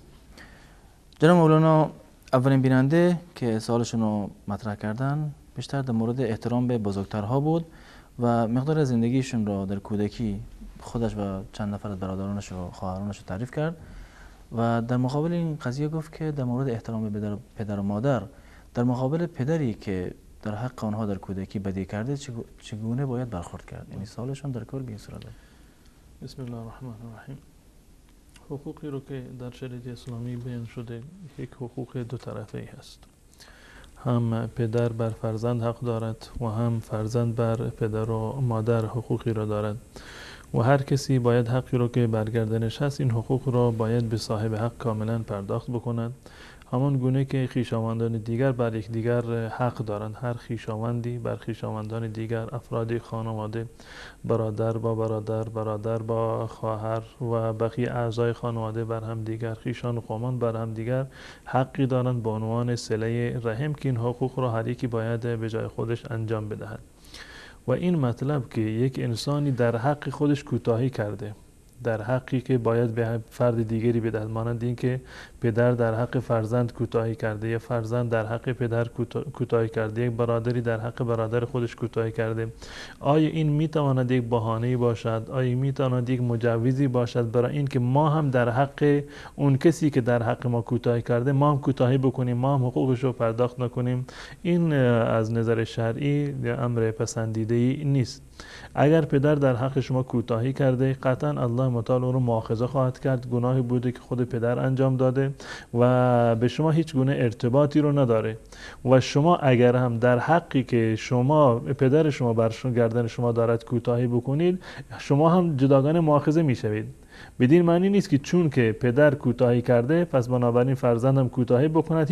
هیچ کدام از اینها مورد مؤاخذه الله متعال قرار نگیره. هر کسی به اندازه خودش مورد مؤاخذه قرار میگیرند، چه پدر کوتاهی کرده باشد یا کوتاهی نکرده باشد. اگر فرزندی در حق پدر و مادر کوتاهی بکند، الله متعال قطعا چنین انسانی را مؤاخذه میکند و الله متعال حق پدر و مادر را در کنار حق خودش قرار داده. و عبد الله ولا تشركوا به شيئا و بالوالدین احسانا. در کنار دستور دادن به عبادت الله متعال و پرهیز نمودن از شرک، الله متعال دستور داده که به والدین هم احسان بکنید. قطع نظر از این که والدین محسن باشند، به شما احسانی رو کرده باشند، در تربیت شما و در تربیت و پرورش شما و در تأمین مخارج زندگی شما نقشی رو داشته باشند یا داشته نباشند، در هر صورت شما این حق را برگردن شما هست که به پدر و مادرتون احسان بکنید. همچنین درباره حقوق دیگر خویشاوندان یک روایتی هست، رسول الله صلی الله علیه و آله می‌فرماید که لیس الواصل بالمکافئ. واصل اون کسی که صله رحم میکند اون کسی نیست که مکافات میدهد، اون کسی که مقابله به مثل میکند. یه خواهری چون که به منزل شما رفت و آمد داره، شما هم متقابلا میرید منزل خواهرتون، اما خواهر برادر دیگه که نمیان منزل شما، شما هم رفت و آمد نمیکنید. هر کسی با شما صله رحم میکند، شما متقابلا صله رحم میکنید، اما اون خویشاوندانتون که از شما دور هستن صله رحم نمیکنند، شما با اونها هیچ گونه صله رحمی رو انجام نمیدید. از نظر شرعی رسول الله میفرمایند لیس الواصل بالمکافئ. این کسی که متقابلا خونه دوست و خویش و قومش میرد، این واصل نیست، صله رحم انجام نداده. ولکن الواصل من اذا قطعت رحمه وصله. و واصل اون کسی که صله رحم رو انجام داده کسی هست با وجود این که از طرف مقابل قطع شده صله رحمی صورت نگرفته، رفت آمدی با این فرد ندارند، حالشو نمیپرسند. این واقعا صله رحم هست که این مقابله به مثل نکند، برعکس اون که عمل کردن، این برود اون حقی رو که برگردنش هست، صله رحمی رو که برگردنش هست، اینو باید کاملا ادا بکنه. حقوقی که در میان دو تا برادر هست، میان پدر و فرزند هست، میان فرزند و پدر و مادر هست، این هم همین حکم را دارد. و این که چون که پدر کوتاهی کرده، این به هیچ عنوان و تحت هیچ شرایطی دلیلی نمی شود که من هم در حق پدر و مادر خودم کوتاهی بکنم، به این دلیل که پدر و مادر در حق من کوتاهی کردن، یا برعکسش فرزند کوتاهی کرده، این دلیل نمی شود که پدر در حق فرزند در واقع کوتاهی بکند. گناه هیچ یکی مجوزی برای گناه انجام دادن گناه در مورد طرف دیگر یا حق کشی به هیچ عنوان نخواهد شد. جزاکم الله خیر. بیننده بعدی پرسیدن که آیا مقتدی پشت سر امام سوره حمد رو بخواند یا نخواند؟ بحث قرائت فاتحه در هنگام نماز جماعت و پشت سر امام یک بحث فقهی هست. در میان فقها اختلاف دیدگاهی وجود داره و اون چیزی که هماهنگ هست با آیات قرآن و احادیث رسول الله صلی الله علیه و سلم این است که تا جایی که امکان دارد و میسر هست، مقتدی باید سوره فاتحه رو پشت سر امام هم باید بخونند. و حتی در مذهب امام ابو حنیفه رحمت الله علیه که به صورت کلی فتوایی که امروزه میدهند این است که مقتدی باید ساکت باشد، نه سوره حمد را بخواند و نه سوره دیگری را بخواند. اما در مذهب احناف هم علمای بزرگواری بودند، مانند یکی از ائمه مذهب احناف مانند امام محمد ابن حسن رحمت الله علیه که فتوایشون هم این است که در نمازهای سری، یعنی در نمازهایی که امام با صدای بلند قرائت نمیخواند، در این نمازها مقتدی هم بخواند. در مذهب احناف هم چنین قولی در واقع وجود دارند. اما مذاهب دیگر و جمهور نظرشون این است که خواندن سوره حمد و فاتحه در نماز اهم از این که انسان خودش منفردن نماز بخواند یا امام جماعت باشد یا مقتدی باشد پشت سر امام نماز بخواند، برای همه جزء یکی از ارکان نماز هست. جزء ارکان نماز هست. قطعا در جایی که فرصت هست اینو باید بخونند. در میان سکتات امام بخونند، وقتی که امام ساکت هست اینو بخونند، یا در نمازهای سری که صدای امام شنیده نمی شود قرائتش بخونند، هیچ گونه اشکال نداره، بلکه یک از ارکان نماز هست. در روایتی که در سنن ابو داود هست از رسول الله صلی الله علیه و سلم سوال کردن که شما پشت سر من چیزی میخونید؟ بعضی از صحابه گفتن بله ما میخونیم. فرمودند که لا تفعلوا، چنین کاری رو نکنید الا به فاتحه، به استثناء فاتحه الکتاب. کتاب رو حتما باید بخونید. در روایت ابو داود هست و در روایت صحیح مسلم و روایتی که متفق علیه هست این به صورت کامل اومده و صراحتا لا صلاة لمن لم یقرأ بفاتحة الکتاب، کسی که فاتحه الکتاب رو نخونده باشه این در واقع نمازش درست نیست و نمازی رو نداره. بدین خاطر قول جمهور علما این است که خواندن سوره فاتحه در نمازهای جهری و سری هر دوتا لازم هست و جزء ارکان نماز هست. منتها اگر مقتدی نرسید که بخواند، فرض بکنیم که نزدیک به رکوع بوده، تازه اومده و شروع کرده نماز رو با این امام، در این صورت چون که فرصت نرسیده این رکن از گردنش ساقط میشه و لازم نیست که این را بخواند. اما اگر امام ساکت هست فرصت داره که بخواند، یا در میان وقتی که امام ساکت هست و دعای استفتاح رو میخونه یا بعد از فرض بکنیم فاتحه اگر امام مکسی میکنه، در این فرصت انسان سعی بکنه که حتما سوره فاتحه رو پشت سر امام بخونه. جزاکم الله خیر. بیانده بعدی پرسیدن که آیا زنی که شوهر داره اجازه دارد موی سرش رو کوتاه کنه؟ در مورد کوتاه نمودن موی سر چه برای زن چه برای مرد یک حکمی هست و این یک امر جایز و مباحی هست و هیچ گونه دلیلی برای این که این ممنوع باشد و حرام باشد وجود نداره به صورت کلی.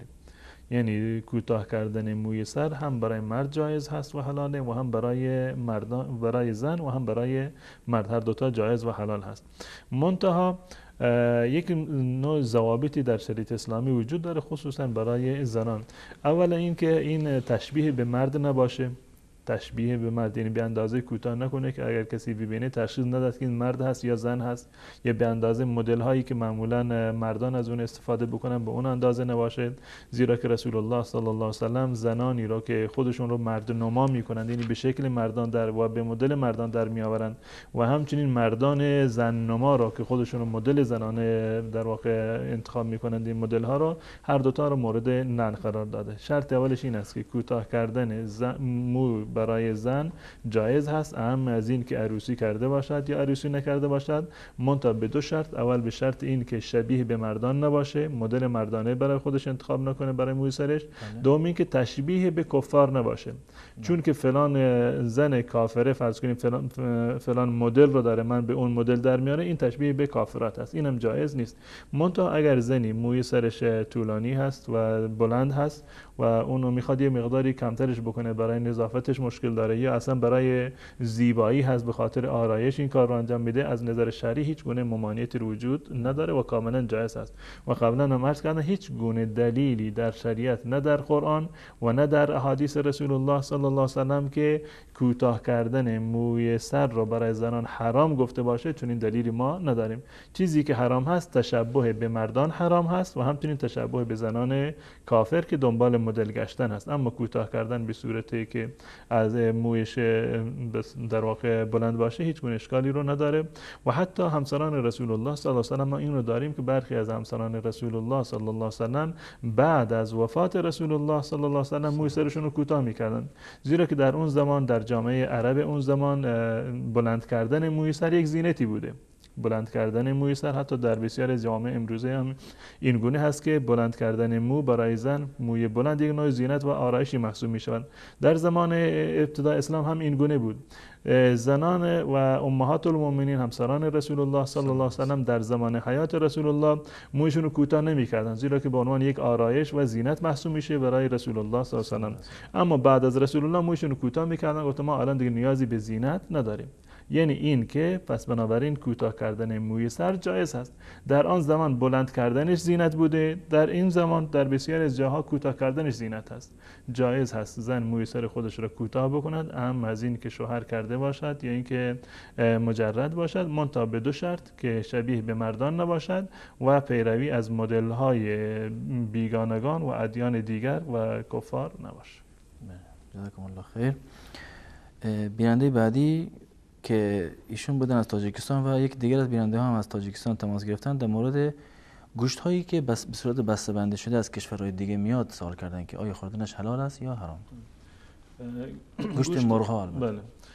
گوشت‌هایی که در کشور اسلامی ذبح می‌شوند مانند کشورهای عربی یا مثلا ایران هست، پاکستان یا کشورهایی که به صورت کلی کشورهای اسلامی هستند و مردمش عموما مسلمان هستند، گوشت‌هایی که والا اینکه کشتار صنعتی باشه، کشتار دست نیست که با دست مثلا ذبح بکنند و نام خدا بسم الله الله اکبر بگویند، حتی کشتار صنعتی که توسط مسلمانان ذبح می‌شود و هنگام ذبح کردنش، هنگام روشن کردن دستگاه و هنگامی که اون مرغ رو یا حیوان رو سرش را میبرند نام خداوند متعال گرفته میشود، این هیچ گونه اشکالی نداره و جایز و حلال هست.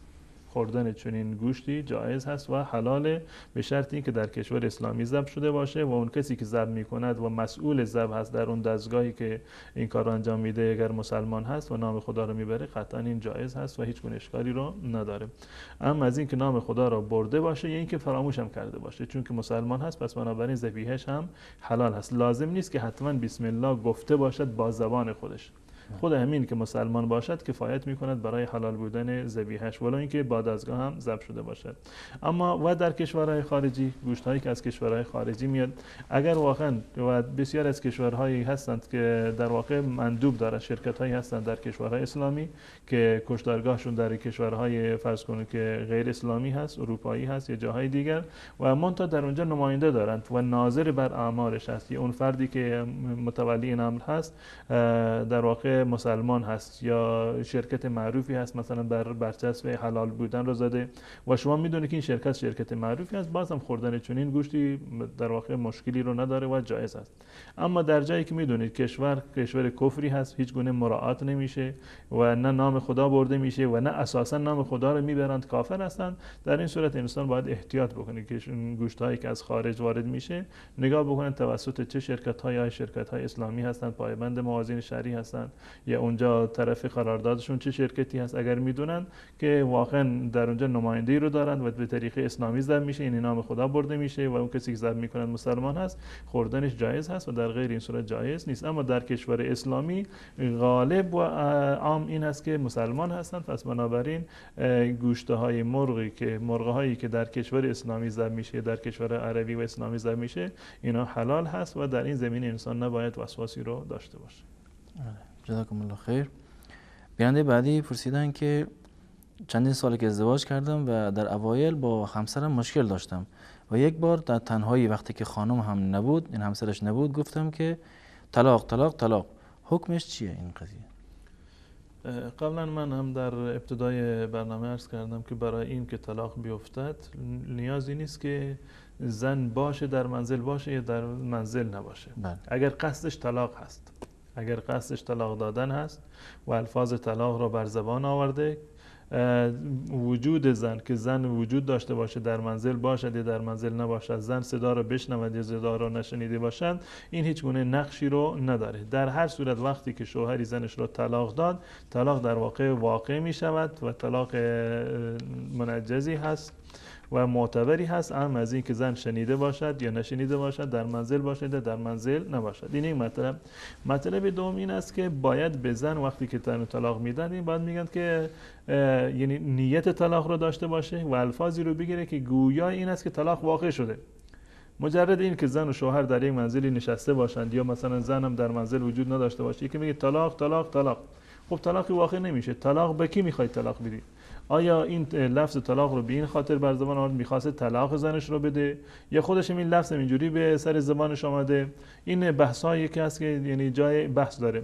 اما اگر این بیننده عزیزمون که سوال کردن بحث این بوده که میخواسته زنش رو طلاق بده، زنش رو میخواسته طلاق بده و این الفاظ طلاق رو اگر اینجوری طلاق گفته و منظورش این بوده که زنش طلاق هست، یا مثلا در مورد سوالی بوده کسی سوال کرده که آیا زن طلاق هست، این گفته طلاق طلاق طلاق، زن تو را گفته مثلا طلاق بده، این در جواب گفته طلاق طلاق طلاق، در این صورت طلاق واقع شده.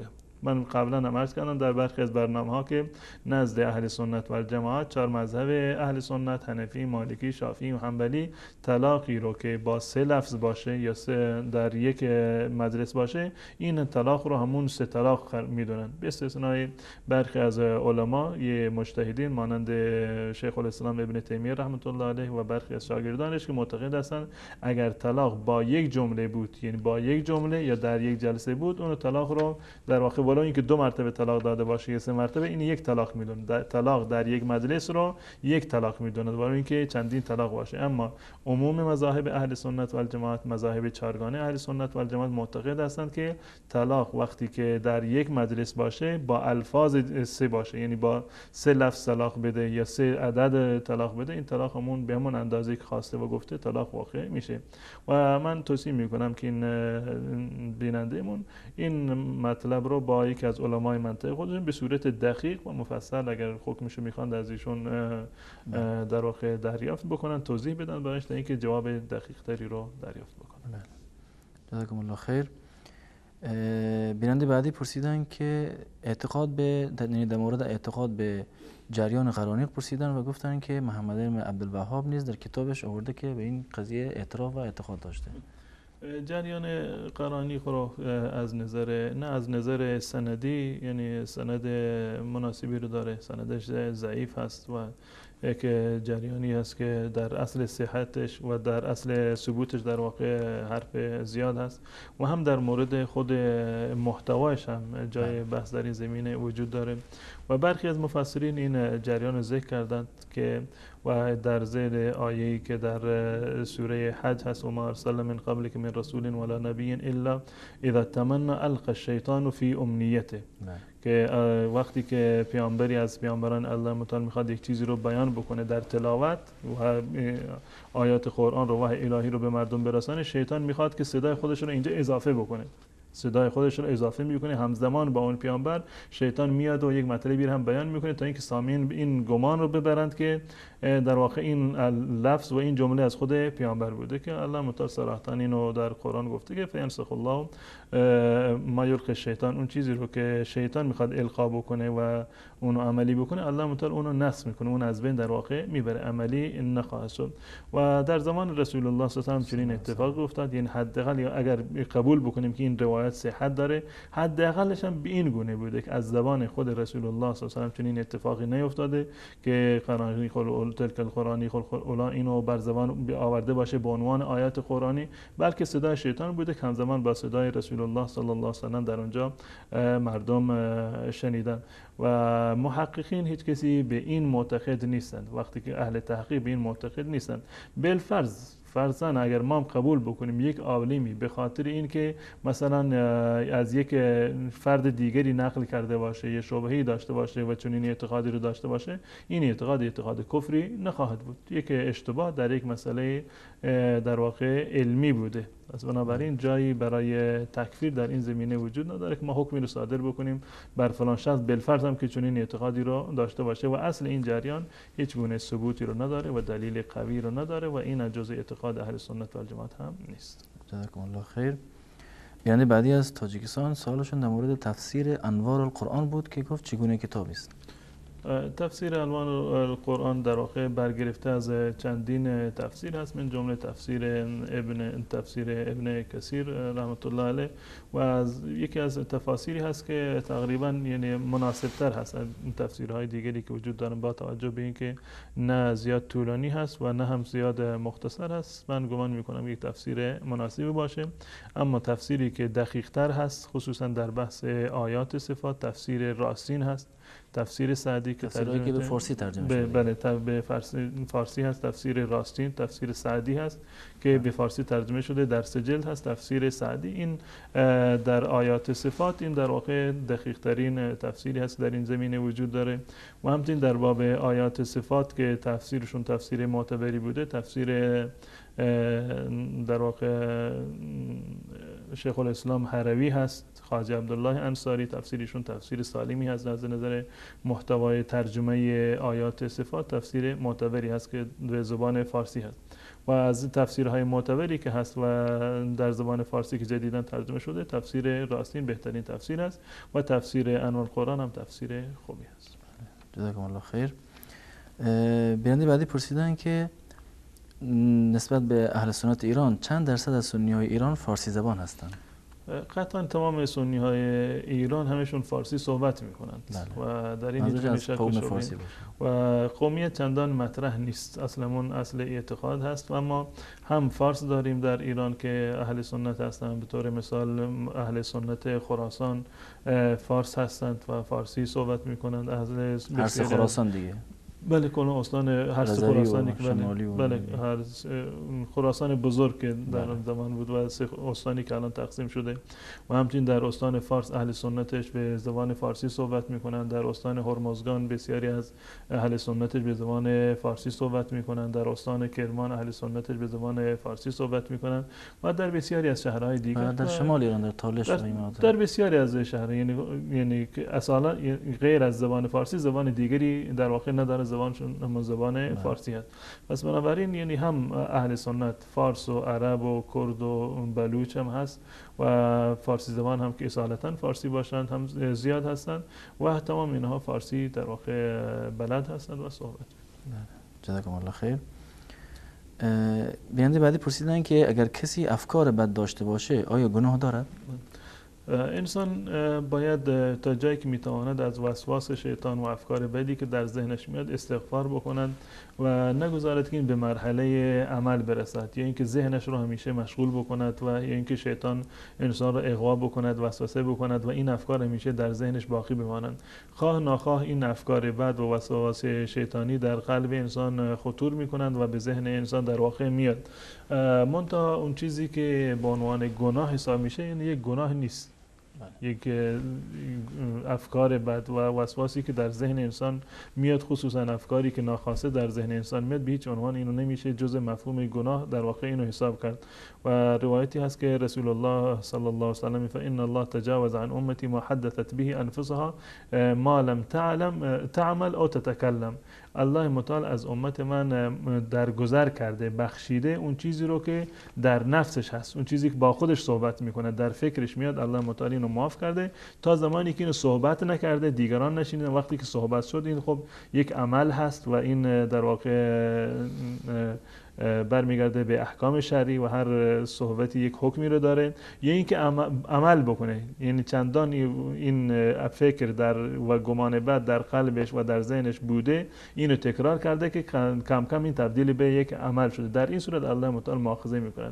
اما چیزی که صرفا در قلب انسان هست، در ذهن انسان میگذرد و عملیش نکرده، اینو الله متعال مؤاخذه نمیکنه، بلکه برعکسش گمانی رو و فکر بدی رو که در ذهن انسان بیاد، یک وسواسی رو که فلان کار رو برای انجام بده، تصمیم هم گرفته که فلان کار گناه رو انجام بده، تصمیم هم گرفته باشه که بله تصمیم هم گرفته که اون کار گناه رو انجام بده، اما عملا این انجام نمیده، از این منصرف میشه.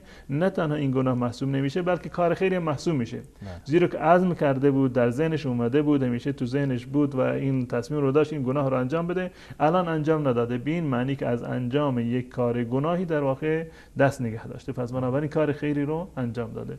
تا زمانی که فکر و وسواس عملی نشده الله متعال انسان رو مؤاخذه نخواهد کرد. جزاکم الله خیر.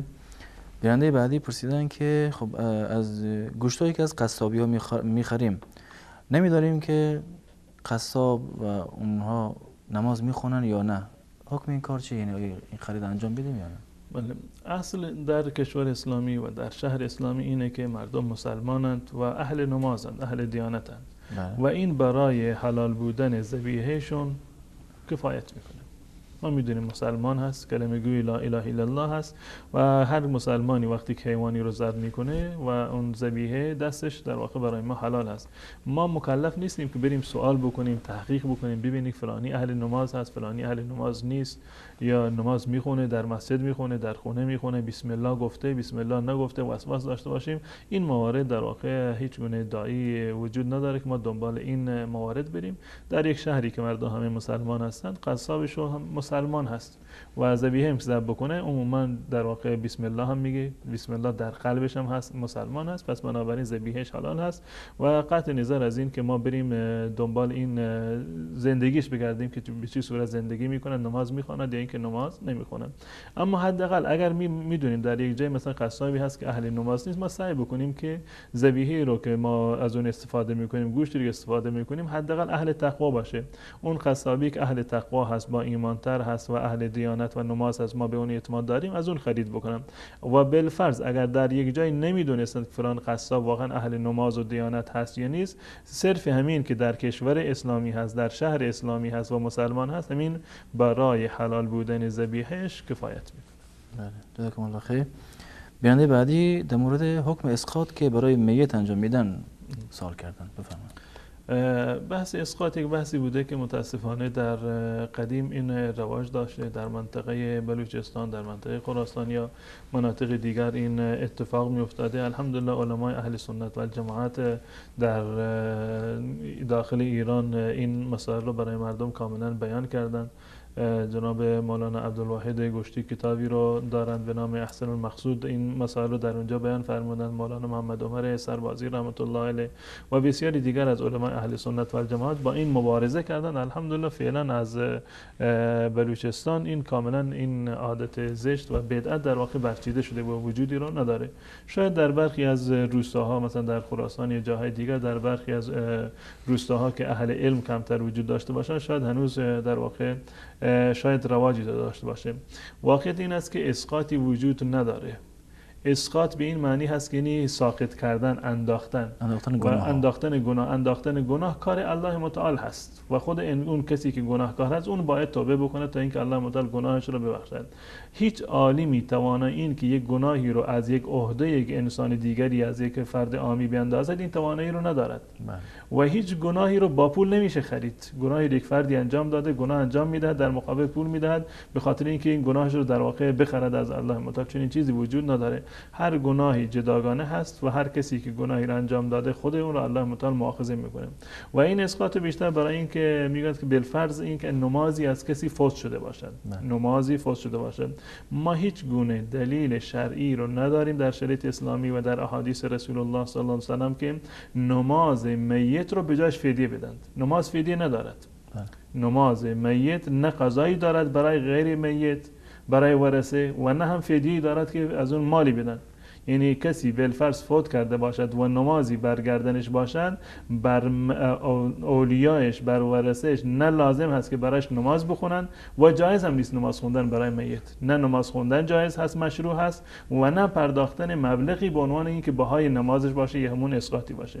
در روایت اومده از حضرت عایشه رضی الله تعالی عنها درباره روزه اومده که من مات و علیه صیام صام عنه ولیه. اگر کسی مرد، از دنیا رفت و روزه برگردنش بود، ولیش روزه بگیرد. ولیش و اون ورثه‌اش میتواند روزه بگیرد یا اینکه فدیه روزش را بدن. اما در مورد نماز چون این چیزی وارد نشده و این اسقاط دادن در شریعت اسلامی هیچ گونه اصلی رو نداره و این یکی از بدعت هایی هست که متاسفانه به خاطر کمبود علم در واقع رواج پیدا کرده و الحمدلله از بسیار از مناطق برچیده شده. امیدوار هستم که در مناطق دیگر هم به صورت کامل برچیده بشود و مردم به سنت رسول الله صلی الله علیه و سلم مراجعه و رجوع بکنند. انشالله. سپاسگزارم از شما. بیننده بعدی پرسیدن که کسی که نماز میخونه ولی تهمت میزنه و دروغ میگه، یعنی گناهایی هم انجام میده، آیا به نماز خواندنش ادامه بده یا؟ قطعا این گونه هست. انسان وقتی که نماز رو ما نگاه میکنیم در شریعت اسلامی یکی از ارکان اسلام هست و هر مسلمانی مکلف است که نماز رو باید انجام بدهد و مرز میان کفر و اسلام همین نماز خواندن هست بنابر روایات متعددی که در این زمینه از رسول الله صلی الله علیه و سلم انجام شده. هیچگاه گناه انجام دادن به این معنی نیست که ما عبادت الله متعال را در واقع ترک بکنیم. انجام گناه‌های دیگر، تهمت زدن، دروغ گفتن، همه اینها گناه هست و گناهی است که انسان انجام داده و مؤاخذه خواهد شد. اگر به خاطر این گناه نماز رو هم ترک بکند، این یک گناه دیگری هست اضافه بر اون کاری که گناه‌های دیگری که انجام داده. منتها این انسان هایی که نماز مونن، بالفرض که من اینجور از سوال این بیننده متوجه شدم که فردی هم نماز میخوند و هم بالفرض تهمت میزند به فرد دیگر. آیا نمازش قبول هست یا نمازش قبول نیست؟ بحث قبولی نماز بحث جداگانه هست. یعنی این نماز از عهدهش ساقط شده، نماز از عهدهش ساقط شده. فرضی بوده رفته در مسجد رو به قبله با وضو و با اون شرایط و ارکان نماز این نماز رو خونده، این نمازش قبول هست، از اون از عهدهش ساقط شده. اما این که آیا این نماز سبب شده که این انسان از گناهان پرهیز بکند، این یک بحث جداگانه است، بحث تقواش. این صلات تنها عن الفحشاء والمنکر، نماز اساسا انسان از فحشا و منکر باز می‌دارد. اما اگر انسان نمازگزاری بازم دچار فحشا و منکرات شد، معنی این است که نمازش اشکال داره. نمازش نمازی هست که شاید در اون حضور قلب نداره و اون آداب و سنن نماز رو به صورت کامل مراعات نمی‌کند، یا این نماز رو در قلبش هنوز قرار نگرفته، نمیداند در نماز چی می‌خواند. این نمازش یک جای اشکال دارد. اگر واقعا انسان اون گونه که الله متعال می‌خواد نماز بخواند، در واقع این نماز انسان از فحشا و منکرات باز می‌دارد. و از این که بگذاریم حداقل همین نمازی که بسیار از مردم می‌خوانند، نه حضور قلب داشته باشند، نه خضوع و خشوع داشته باشند، ولی اینکه بدون خشوع و بدون خضوع باشد، عرض کردم که فرضیتش ساقط میشه از عهده انسان و قطعا آثاری در زندگی انسان داره. هرچند که حضور قلب انسان، خشوع و خضوعش کم باشه، باز هم این تأثیر رو در زندگی انسان در راستای ممانعت و جلوگیری کردن از فحشا و فساد در واقع دارد. شما ببینید کسانی که در جامعه های مسلمانی یعنی دچار فحشا و منکرات میشوند، گناه انجام میدن، بیشتری اون کسانی که نمازگزار هستند، میزان ارتکاب جرم در اونها بسیار پایین‌تر هست، بسیار پایین‌تر است در مقایسه با کسانی که به صورت کلی نماز نمی‌خوانند. پس بنابراین نماز هرچند که نماز بیروحی باشد، باز هم در زندگی انسان تأثیری رو دارد، اما تأثیر واقعی نماز برای اون کسانی هست که حضور قلبشون و خضوع و خشوعشون به صورت کامل باشه. هر انسان بیشتر به نمازش برسه و معنویات و روحانیات نمازش بیشتر باشه، تأثیرش در زندگی قطعاً بیشتر خواهد شد. بدون شک. جزاکم الله خیر. بیننده بعدی پرسیدن اگر وضو بگیریم و بعد از وضو ریش و ناخن خود را کوتاه کنیم، آیا وضو باطل میشه؟ نه، به هیچ عنوان. وقتی که انسان وضو رو گرفت، شکننده های وضو کاملا مشخص هستند در شریعت اسلامی و بعد از وضو اگر انسان ناخنش را کوتاه کرد یا موی سرش را یا محاسنش را کوتاه کرد، این به هیچ عنوان و در هیچ فقهی از فقهای مذاهب اهل سنت و الجماعت چنین فتوایی وجود نداره و این به هیچ عنوان شکننده وضو نیست. نه وضو رو میشکند و نه باعث تضعیف وضو میشود، نه تضعیف وضو می شود و نه به صورت کلی وضو را می شکند و وضوش کاملا درست هست و هیچ گونه وسوسه‌ای رو در این زمینه نباید داشته باشه. جزاکم الله خیر. بیننده بعدی که از اهل حنفی مذهب بودن، ظاهرا به منطقه سفر کردن که اگر در ایران باشه خب بدون شک شافعی هستن. گفتن که در بعضی چیزا در نماز اختلاف داریم، یعنی در بعضی کارها مثل آمین گفتن و دست بستن و اقامه گفتن. حکم این نمازی که به این صورت هست چیه؟ اختلافی که در مذاهب اهل سنت وجود داره یک اختلاف ظاهری هست، اختلاف تنوع هست، اختلاف تضادی نیست. این یک دیدگاه فقهی هست که همه مستند هست به احادیث رسول الله صلی الله علیه و سلم و چه بسا که تمام اینها دلایل قوی و در واقع صحیح رو داشته باشند در میان احادیث رسول الله صلی الله علیه و سلم. اختلافاتی که در فقه اسلامی وجود داره و در میان مذاهب اهل سنت و الجماعت هست، اختلاف جایز و ناجایز یا حلال و حرام نیست. این گونه نیست که در یک مذهب یک چیزی حلال باشه، در مذهب دیگر حرام باشه به صورت کلی، یا این که یک مذهب یک چیزی رو در واقع واجب بدونند، مذهب دیگر به صورت کلی اینو حرام بدونند یا مکروه بدونند. چون این چیزی نیست. بحثی که در خصوصا در بحث نمازی که ایشون اشاره کردن، این بحث اولا و عدم اولا هست. انتخاب یک قول هست به عنوان قول اولاتر و راجح و برتر. به طور مثال در مذهب حنفی، در مذهب مالکی، شافعی، حنبلی همشون آمین میگویم. آمین گفتن در همه هست، یا بسم الله گفتن در تمام مذاهب هست. مثلا در مذهب امام شافعی گفتن با صدای بلند باشه، بقیه میگن با صدای آهسته باشه. آمین گفتن همه میگن، اما در گفتنش متفاوت هست. در مذهب امام ابو حنیفه این است که آمین چون که دعا هست اینو باید آهسته گفت، اما در مذاهب دیگر این است که با صدای بلند گفته بشه. تمام اینها جایز هست و هیچ گونه اشکال اشکالی رو نداره. جایز است که انسان بر تمام اینها عمل بکند و هیچ یک از اینها خارج از دایره اسلامی نیست. منتها فقط بحث اولا و عدم اولا هست، این بهتر هست یا اون بهتر هست. امام شافعی مثلا اینو ترجیح دادن که آمین با صدای بلندتر این ترجیح دارد. امام ابو حنیفه فرمودند که نه، آمین رو بگید منتها با صدای آهسته بگید، این اولاتر و بهتر است. و هیچ یک از مذاهب نگفتند که آمین گفتن با صدای بلند ناجایز هست، یا هیچ کسی نگفته که اون کسی که آمین رو با صدای آهسته میگه اون دوچار گناه شده یا نمازش اشکال داره. این اختلافاتی هست که این هیچ گونه نقشی در اصل نماز ندارد و همه اینا جایز هست. هر کسی به هر کیفیت از این کیفیاتی که در سوال اومد اگر عمل بکنند قطعا نمازش جایز و درست است. منتها هر مجتهدی بر اساس علمی که دارد، بر اساس تحقیق و سطح معلوماتی رو دارد، یکی از این موارد رو ترجیح میداد. به نظر من این اولاتر و بهتر هست، این گونه عمل بکنید. یک فقیه دیگر میگه نه، به نظر من به خاطر فلان دلیل این اولاتر و بهتر است.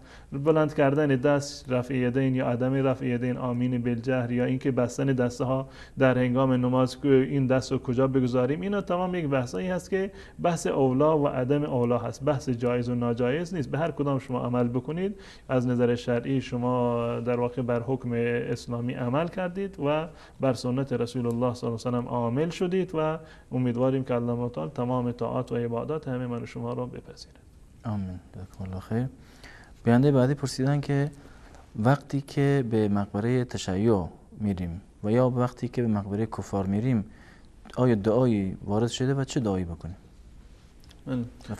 در مورد مقبره تشیع من این عرض بکنم که از دیدگاه ما شیعه مسلمان هست، یعنی اینو نمیشه شیعه رو در کنار کفار قرار داد، خصوصا عوام شیعه رو. ما اون کسانی که واقعا براشون اتمام حجت شده باشه از میان شیعه، مثلا علمای شیعه، بعضی از علمای شیعه که واقعا میدونن و حق رو قبول نمی کنند یا حق ستیزی دارند، اینا حکمشون جداگانه هست. اما عوام شیعه من اونها را مسلمان میدونم و دعای رحمت کردن برای یک مسلمان یک امر جایزی هست و یک وظیفه اسلامی هست که انسان باید دعا بکنه برای تمام مؤمنینی که دچار اشتباه شدند و گناه و معصیت از اونها سر زده. و در مورد مقبره که میتونیم که مقبره کفار هست که سلام دادنی در اونجا لازم نیست و جایز هم نیست، سلام دادن بر مقبره که در قبرستانی که همه اهل کفر هستند. منتها یک نکته که در اینجا جالب هست، در احادیث رسول الله صلی الله علیه و سلم وقتی که ما نگاه میکنیم الفاظی که اومده برای سلام یک الفاظ مقیدی هست، میتونه نیست السلام علیکم و رحمت الله به صورت کامل باشه، بلکه قید مؤمنین مسلمین در اکثر ادعیه در اینجا وجود داره. مانند حدیث حضرت عایشه رضی الله تعالی عنها که در صحیح مسلم هست که ایشون میگوید که رسول الله صلی الله علیه و سلم هر شبی که نوبت من بود و آخر شب رسول الله صلی الله علیه و سلم به قبرستان بقیع میرفتند و در اونجا این گونه سلام میکنند السلام علیکم دار قوم مؤمنین. این قید کردن دار قوم مؤمنین، ای مسلمانانی که اینجا آر میدید و خفتید سلام بر شما. یا در روایت دیگری که باز هم در صحیح مسلم هست دعایی برای قبرستان السلام علیکم اهل الدیار من المؤمنین والمسلمین، السلام علیکم اهل الدیار من المؤمنین والمسلمین در این روایت اومده و انا ان شاء الله بكم لاحقون اسال الله لنا ولكم العافیه. یا ادعیه دیگری که در این زمین اومده، در اکثر ادعیه این قید مؤمنین و مسلمین در واقع اومده. این دعا بکنند که الله متعال مسلمانانی رو که با ایمان از دنیا رفتن الله متعال اونها را مغفرت بکند. سلام و درود الله متعال بر مردگانی که با ایمان از دنیا رفتن. بر کسی که بر حالت کفر از دنیا رفته کسی دعای رحمت در واقع نمی کند و این ادعیه‌ای که وارد شده این قید مؤمنین مسلمین در اون وجود داره و همون گونه قبلا عرض کردن عوام شیعه هم جزء مسلمانان هستن و بهشون یعنی در قبرستان شیعه هم این جمله رو خوندن هیچ گونه و دعای رحمت کردن هیچ گونه اشکال نداره، بلکه وظیفه ما هست که دعا بکنیم که الله متعال تمام مسلمانان را اهم از شیعه یا سنی باشند همه رو الله متعال رحمت و مغفرت بفرماید. آمین. تشکر میکنم از شما. بیننده بعدی پرسیدن که آیا با بیرون رفتن زن از خانه طلاق واقع میشه یا نه؟ بفرمایید. بیرون رفتن یا بیرون کردن؟ والا سوالشون این باشه شاید شرطی گذاشته باشن روی که من از سوال این گونه متوجه شدم که ایشون گفتن از با بیرون کردن زن آیا طلاق واقع می شود از زن که زن رو از خونه بیرون بکنن؟ نه، این به هیچ عنوان طلاق محسوب نمی شود که زن رو مثلا از خونه بیرون بکنند یا بگن برو خونه پدر و مادرت. این الفاظ صریحی برای طلاق نیست و اگر نیت طلاقی نداشته باشه به اتفاق طلاقی در این زمینه واقع نمیشه. فقط حالت قهر درش وجود داره. بله، قهر کرده، زن بیرون کرده. جزاکم الله خیر. بیانده بعدی پرسیدن که آیا بعد از فرض میشه نماز سنت قبلی رو خواند؟ بله، نمازی رو که سنت هست و سنت های قبلی رو رسول الله صلی الله علیه و خیلی تاکید داشتند، خصوصا برای سنت نماز فجر، قبلیه فجر و همچنین نماز سنت ظهر رو که رسول الله صلی الله علیه و بیش از هر سنتی دیگر بر این تاکید میکردند و پایبند این بودند. جایز هست نماز سنتی که فوت شده اگر خواستند و توانستند بعد از نماز فرض هم میشود که اون رو اعاده بکنند و رسول الله صلی الله علیه و سلم نمازی رو که شب میخوندن معمولا اگر فوت میشد گاه وقتی اینو در روز دوباره اعاده میکردن. یعنی خواندن نماز سنتی که انسان عادت کرده، نفلی که همیشه عادت کرده که اونو بخوند، اگر سر وقت نتونست بخوند میتونه در وقت دیگر آن رو بخوند، هیچ گونه اشکالی نداره و جایز است. بله، جزاکم الله خیر. بیانده بعدی پرسیدن در مورد مسح جوراب در مذهب حنفی حکمش چیه؟ مسح جوراب یکی از مواردی هست که در احادیث رسول الله صلی الله علیه و سلم بیان شده و به صورت کلی تمام فقها معتقد هستند که مسح بر جوراب جایز هست. مسح بر جوراب به صورت یک حکم کلی تمام مذاهب اینو قبول دارند. منتها در کیفیت جوراب اختلاف نظر وجود داره. کیفیت جوراب اختلاف نظر وجود داره و در مذهب امام ابو حنیفه رحمت الله علیه که این بینندمون اشاره کردن، مذهب امام ابو حنیفه مسح کردن بر جورابی که ضخیم باشد، کلفت باشد، به صورتی که خودش دارای ساقی باشه و خودش بیایستد بدون اینکه کشی در اون باشد، حتی در مذهب امام ابو حنیفه رحمت الله علیه بر چنین جورابی مسح کردن جایز هست.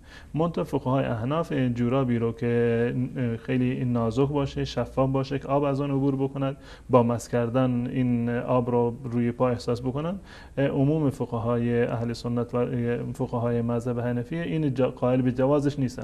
اما اگر جوراب ضخیمی باشه، حتی در مذهب امام ابو حنیفه رحمت الله علیه هم این فتوا وجود داره و جوازش هست که بر جورابی که ضخیم باشد مسح کردن جایز هست. جزاکم الله خیر. به سوالای که از طریق SMS اومده برگردیم.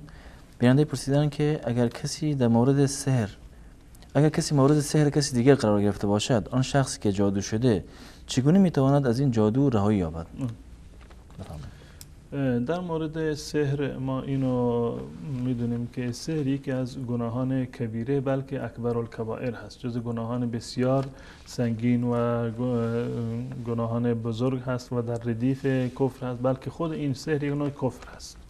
خود سحر کردن یک نوع کفر است که رسول الله صلی الله علیه و آله در روایت معروفی که در صحیح بخاری هست ایشون فرمودن اجتنبوا السبع الموبقات، از 7 گناه مهلک و خانمان برانداز شما پرهیز بکنید. 7 گناه مهلک هستند، انسان رو هلاک میکنند. یک از اونها گفتن الشرک بالله و السحر، این جز ردیف اول الشرک بالله و السحر، اولی شرک به الله متعال است، دومیش سحر است. یعنی سحر رو بعد از شرک رسول الله صلی الله علیه و سلم بیان کردن. پس بنابراین سحر کردن، خود این عمل سحر یک عمل کفرآمیزی هست، کفر هست. اون کسی که سحر انجام میدهد در واقع کافر هست و این یکی از گناهان کبیره و به تعبیر رسول الله صلی الله علیه و از موبقات هست، این گناهانی که انسان رو در ورطه هلاکت میاندازند. و موردی که سوال کردن برای باز کردن سحر کردن جایز نیست. برای باز کردن سحر یا برای شفا پیدا کردن از عوارض سحر کردن جایز نیست. به تعبیر دیگر سحر رو نمیشه با سحر در واقع باز کرد. خود اون یک گناه دیگری هست که از رسول الله صلی الله علیه و سلم سوال کردن. حدیث جابر رضی الله تعالی عنه است که سئل رسول الله صلی الله علیه و سلم عن النشرة، سوال کردن از نشره. نشره یعنی باز کردن سحر. نشره یعنی باز کردن سحر، رسول الله صلی الله علیه و سلم فرمودند که هی من عمل شیطان، این عمل از اعمال شیطانی هست. این روایت رو امام احمد رحمت الله علیه در مسند خودشون آوردند و روایت حسنی هست. پس و عموم علمای اهل سنت و جماعت اعتقاد اینو دارند که باز کردن سحر خودش یک سحر هست، یعنی به بهانه باز کردن سحر انسان نمیتواند که مرتکب سحر بشود یا اینکه پیش ساحری برود که این سحر رو در واقع باز بکند. همان اندازه که خود سحر کردن گناه دارد، مراجعه پیش ساحر برای اینکه سحر دیگری رو انجام بده تا اینکه سحر قبلی رو باطل بکنه، این خودش یک گناه دیگر هست. و باز کردن سحر در واقع به آیات قرآن کریم هست و احادیث رسول الله صلی الله علیه و سلم، دعاهایی که از سنت رسول الله صلی الله علیه و سلم و از گفتار رسول الله برای ما ثابت هست. اینا خیلی تاثیر داره. منتها چیزی که خیلی مفید هست و خیلی تاثیر زیادی رو دارد این است که انسان خودش متقی باشد، پایبند نماز باشد، پایبند اذکار باشد، اذکار صباح و مسا اینا رو همیشه ورد زبانش بکند و هنگامی که میخوابد این اذکار و اوراد رو همیشه بخواند. این بالاترین هست، یعنی ایمان به الله متعال و عمل بر مقتضای این ایمان، این بزرگترین مانع برای حسودان و برای جلوگیری از سحر در واقع هست. و بیشترین چیزی که از آیات قرآن کریم در این زمینه معروف است و در روایات وارد شده خواندن معوذتین هست، قل اعوذ برب الفلق و قل اعوذ برب الناس، که رسول الله صلی الله علیه و آله همیشه این رو در واقع میخوندند و هم بر خودشون میدمیدند و هم بر فرزندانشون، حضرت حسن و حسین رضی الله تعالی عنهما اینو همیشه میخوندند و بر اونها میدمیدند. قبل از این که این سوره نازل بشه، معوذتین نازل بشند، رسول الله صلی الله علیه و آله دعای دیگری رو میخوندند و وقتی که این سوره ها نازل شد رسول الله صلی الله علیه و آله این معوذتین رو میخوندند و میدمیدند. مناسب هست هر انسان و سنت هم این بوده که رسول الله وقتی که شب میخواستند بخوابند این سوره ها میخوندند و در کف دست خودشون میدمیدند، فوف میکردند و اینو بر تمام بدن خودشون به صورت کامل در واقع دست ها رو میمالیدند و مس میکردند. این سنت هست که شما در هنگام خواب این کار رو انجام بدید. مادران سعی بکنند که برای فرزندان خودشون وقتی میخوابند این بخوانند معوذتین را و اینو بدمند بر فرزندان خودشون. و اضافه بر این آیت الکرسی بسیار مفید است در زمینه برای این باز کردن سحر. یا به صورت کلی 4 قل را، اون چیزی که معروف است که 4 قل، قل یا ایها الکافرون و قل هو الله و قل اعوذ برب الفلق و قل اعوذ برب الناس که 4 قل میگن، اینها بسیار مفید هست برای این که در واقع سحر رو باطل بکنند و اون تاثیرات منفی رو که سحر داره اون در واقع از بین ببرند. و همچنین به صورت کلی کل آیات قرآن کریم در این زمینه مفید است. خود قرآن کریم به صورت کلی شفا هست در این زمینه برای خواندن بر بیمار، خصوصا بر سحر و چشم زخمی که در این بعضی از مردم به اون مبتلا شدن، و خصوصا آیاتی که در مورد سحر هست، مثلا درباره آیاتی درباره داستان حضرت موسی علیه السلام هست در سوره های مختلف قرآن، فلما القوا قال موسی ما جئتم به سحر ان الله سیبطله، یا آیات دیگری که این مفهوم رو میرساند. اینها مفید هستند برای اینکه سحر رو از انسان دور بکنند. و ما همون گونه که قبلا عرض کردم بهترین پناه و بهترین صد در مقابل سحر این است که انسان مسلمان پایبند اوامر شرعی باشد، نمازگزار باشد، اهل تقوا باشد و اذکار و اوراد صباح و مسا در این زمینه خیلی تأثیر دارند و خصوصا اذکاری که در هنگام خواب گفته می شود و معوذتانی که من عرض کردم سعی بکنیم همیشه اینها رو ورد زبان بکنیم تا الله متعال ما رو از شر حاسدان و سر ساحران نجات بده ان شاء الله. جزاکم الله خیر. آخرین سوال بیننده که 3 دقیقه بیشتر هم نمونده تا پایان برنامه این است که درخواست شفا و یا کمک از شخص پیامبر صلی الله علیه و سلم آیا درست است یا نه؟ در مورد درخواست شفا اینو ما میدونیم که الله متعال صراحتا در قرآن میفرماید و اذا مرضت فهو یشفین. شفا دهنده الله متعال هست که حضرت ابراهیم میفرمودند که در قرآن الله متعال اینو نقل کرده از زبان حضرت ابراهیم علیه السلام، وقتی که من بیمار بشم الله متعال ما را شفا میدهد و این جزء ربوبیت الله متعال است. اون کسی که زنده میکند، میمیراند، بیماری میدهد، بیماری رو شفا میدهد، قطعا الله متعال هست و به هیچ عنوان طلب شفا کردن یا طلب کمک کردن از رسول الله صلی الله علیه و سلم جایز نیست. طلب شفا یا طلب کمک از رسول الله صلی الله علیه و سلم جایز نیست. شفا همون گونه که عرض کردم و اذا مرضت فهو یشفین، الله متعال شفا میداد. اضافه بر این خود رسول الله صلی الله علیه و سلم به ما چی آموزش دادند که ما چیکار بکنیم در هنگام بیماری؟ در هیچ جای ایشون نفرمودند بیای از من شفا بخواید، بلکه دعاهایی رو که رسول الله صلی الله علیه و خودشون ورد زبانشون بود یه توصیه کردند که ما بخونیم. اون دعاها فقط گویا این است که شفا رو فقط از الله متعال مثلا شما طلب بکنید. در روایت معروفی که در این زمینه هست اللهم رب الناس اذهب البأس، یا در برخی از مذهب البأس، اللهم رب الناس اذهب البأس انت الشافی لا شافی الا انت. صراحتا اومده انت الشافی، شفا دهنده تو هستی، لا شافی الا انت، غیر از تو شفا دهنده نیست. فصفی شفا لا یغادر سقما، شفایی بده که هیچ گونه عوارض بیماری در واقع باقی نمونند. پس بنابراین شفا دهنده فقط الله متعال هست. طلب شفاعت، طلب شفا از رسول الله صلی الله علیه و سلم جایز نیست و خود دعاهایی که رسول الله به ما آموزش داده در این صراحتا اومده که انت الشافی لا شافی الا انت. و طلب استعانت و کمک صراحتا در قرآن کریم اولین آیات قرآن که که ایاک نعبد و ایاک نستعین، طلب استعانت فقط و فقط باید از جانب الله متعال باشد، نه از رسول الله و نه از غیر رسول الله صلی الله علیه و سلم. جزاکم الله خیر استاد. وقتم تموم شد و تشکر میکنیم از شما و بینندگان عزیز تشکر میکنیم از شما.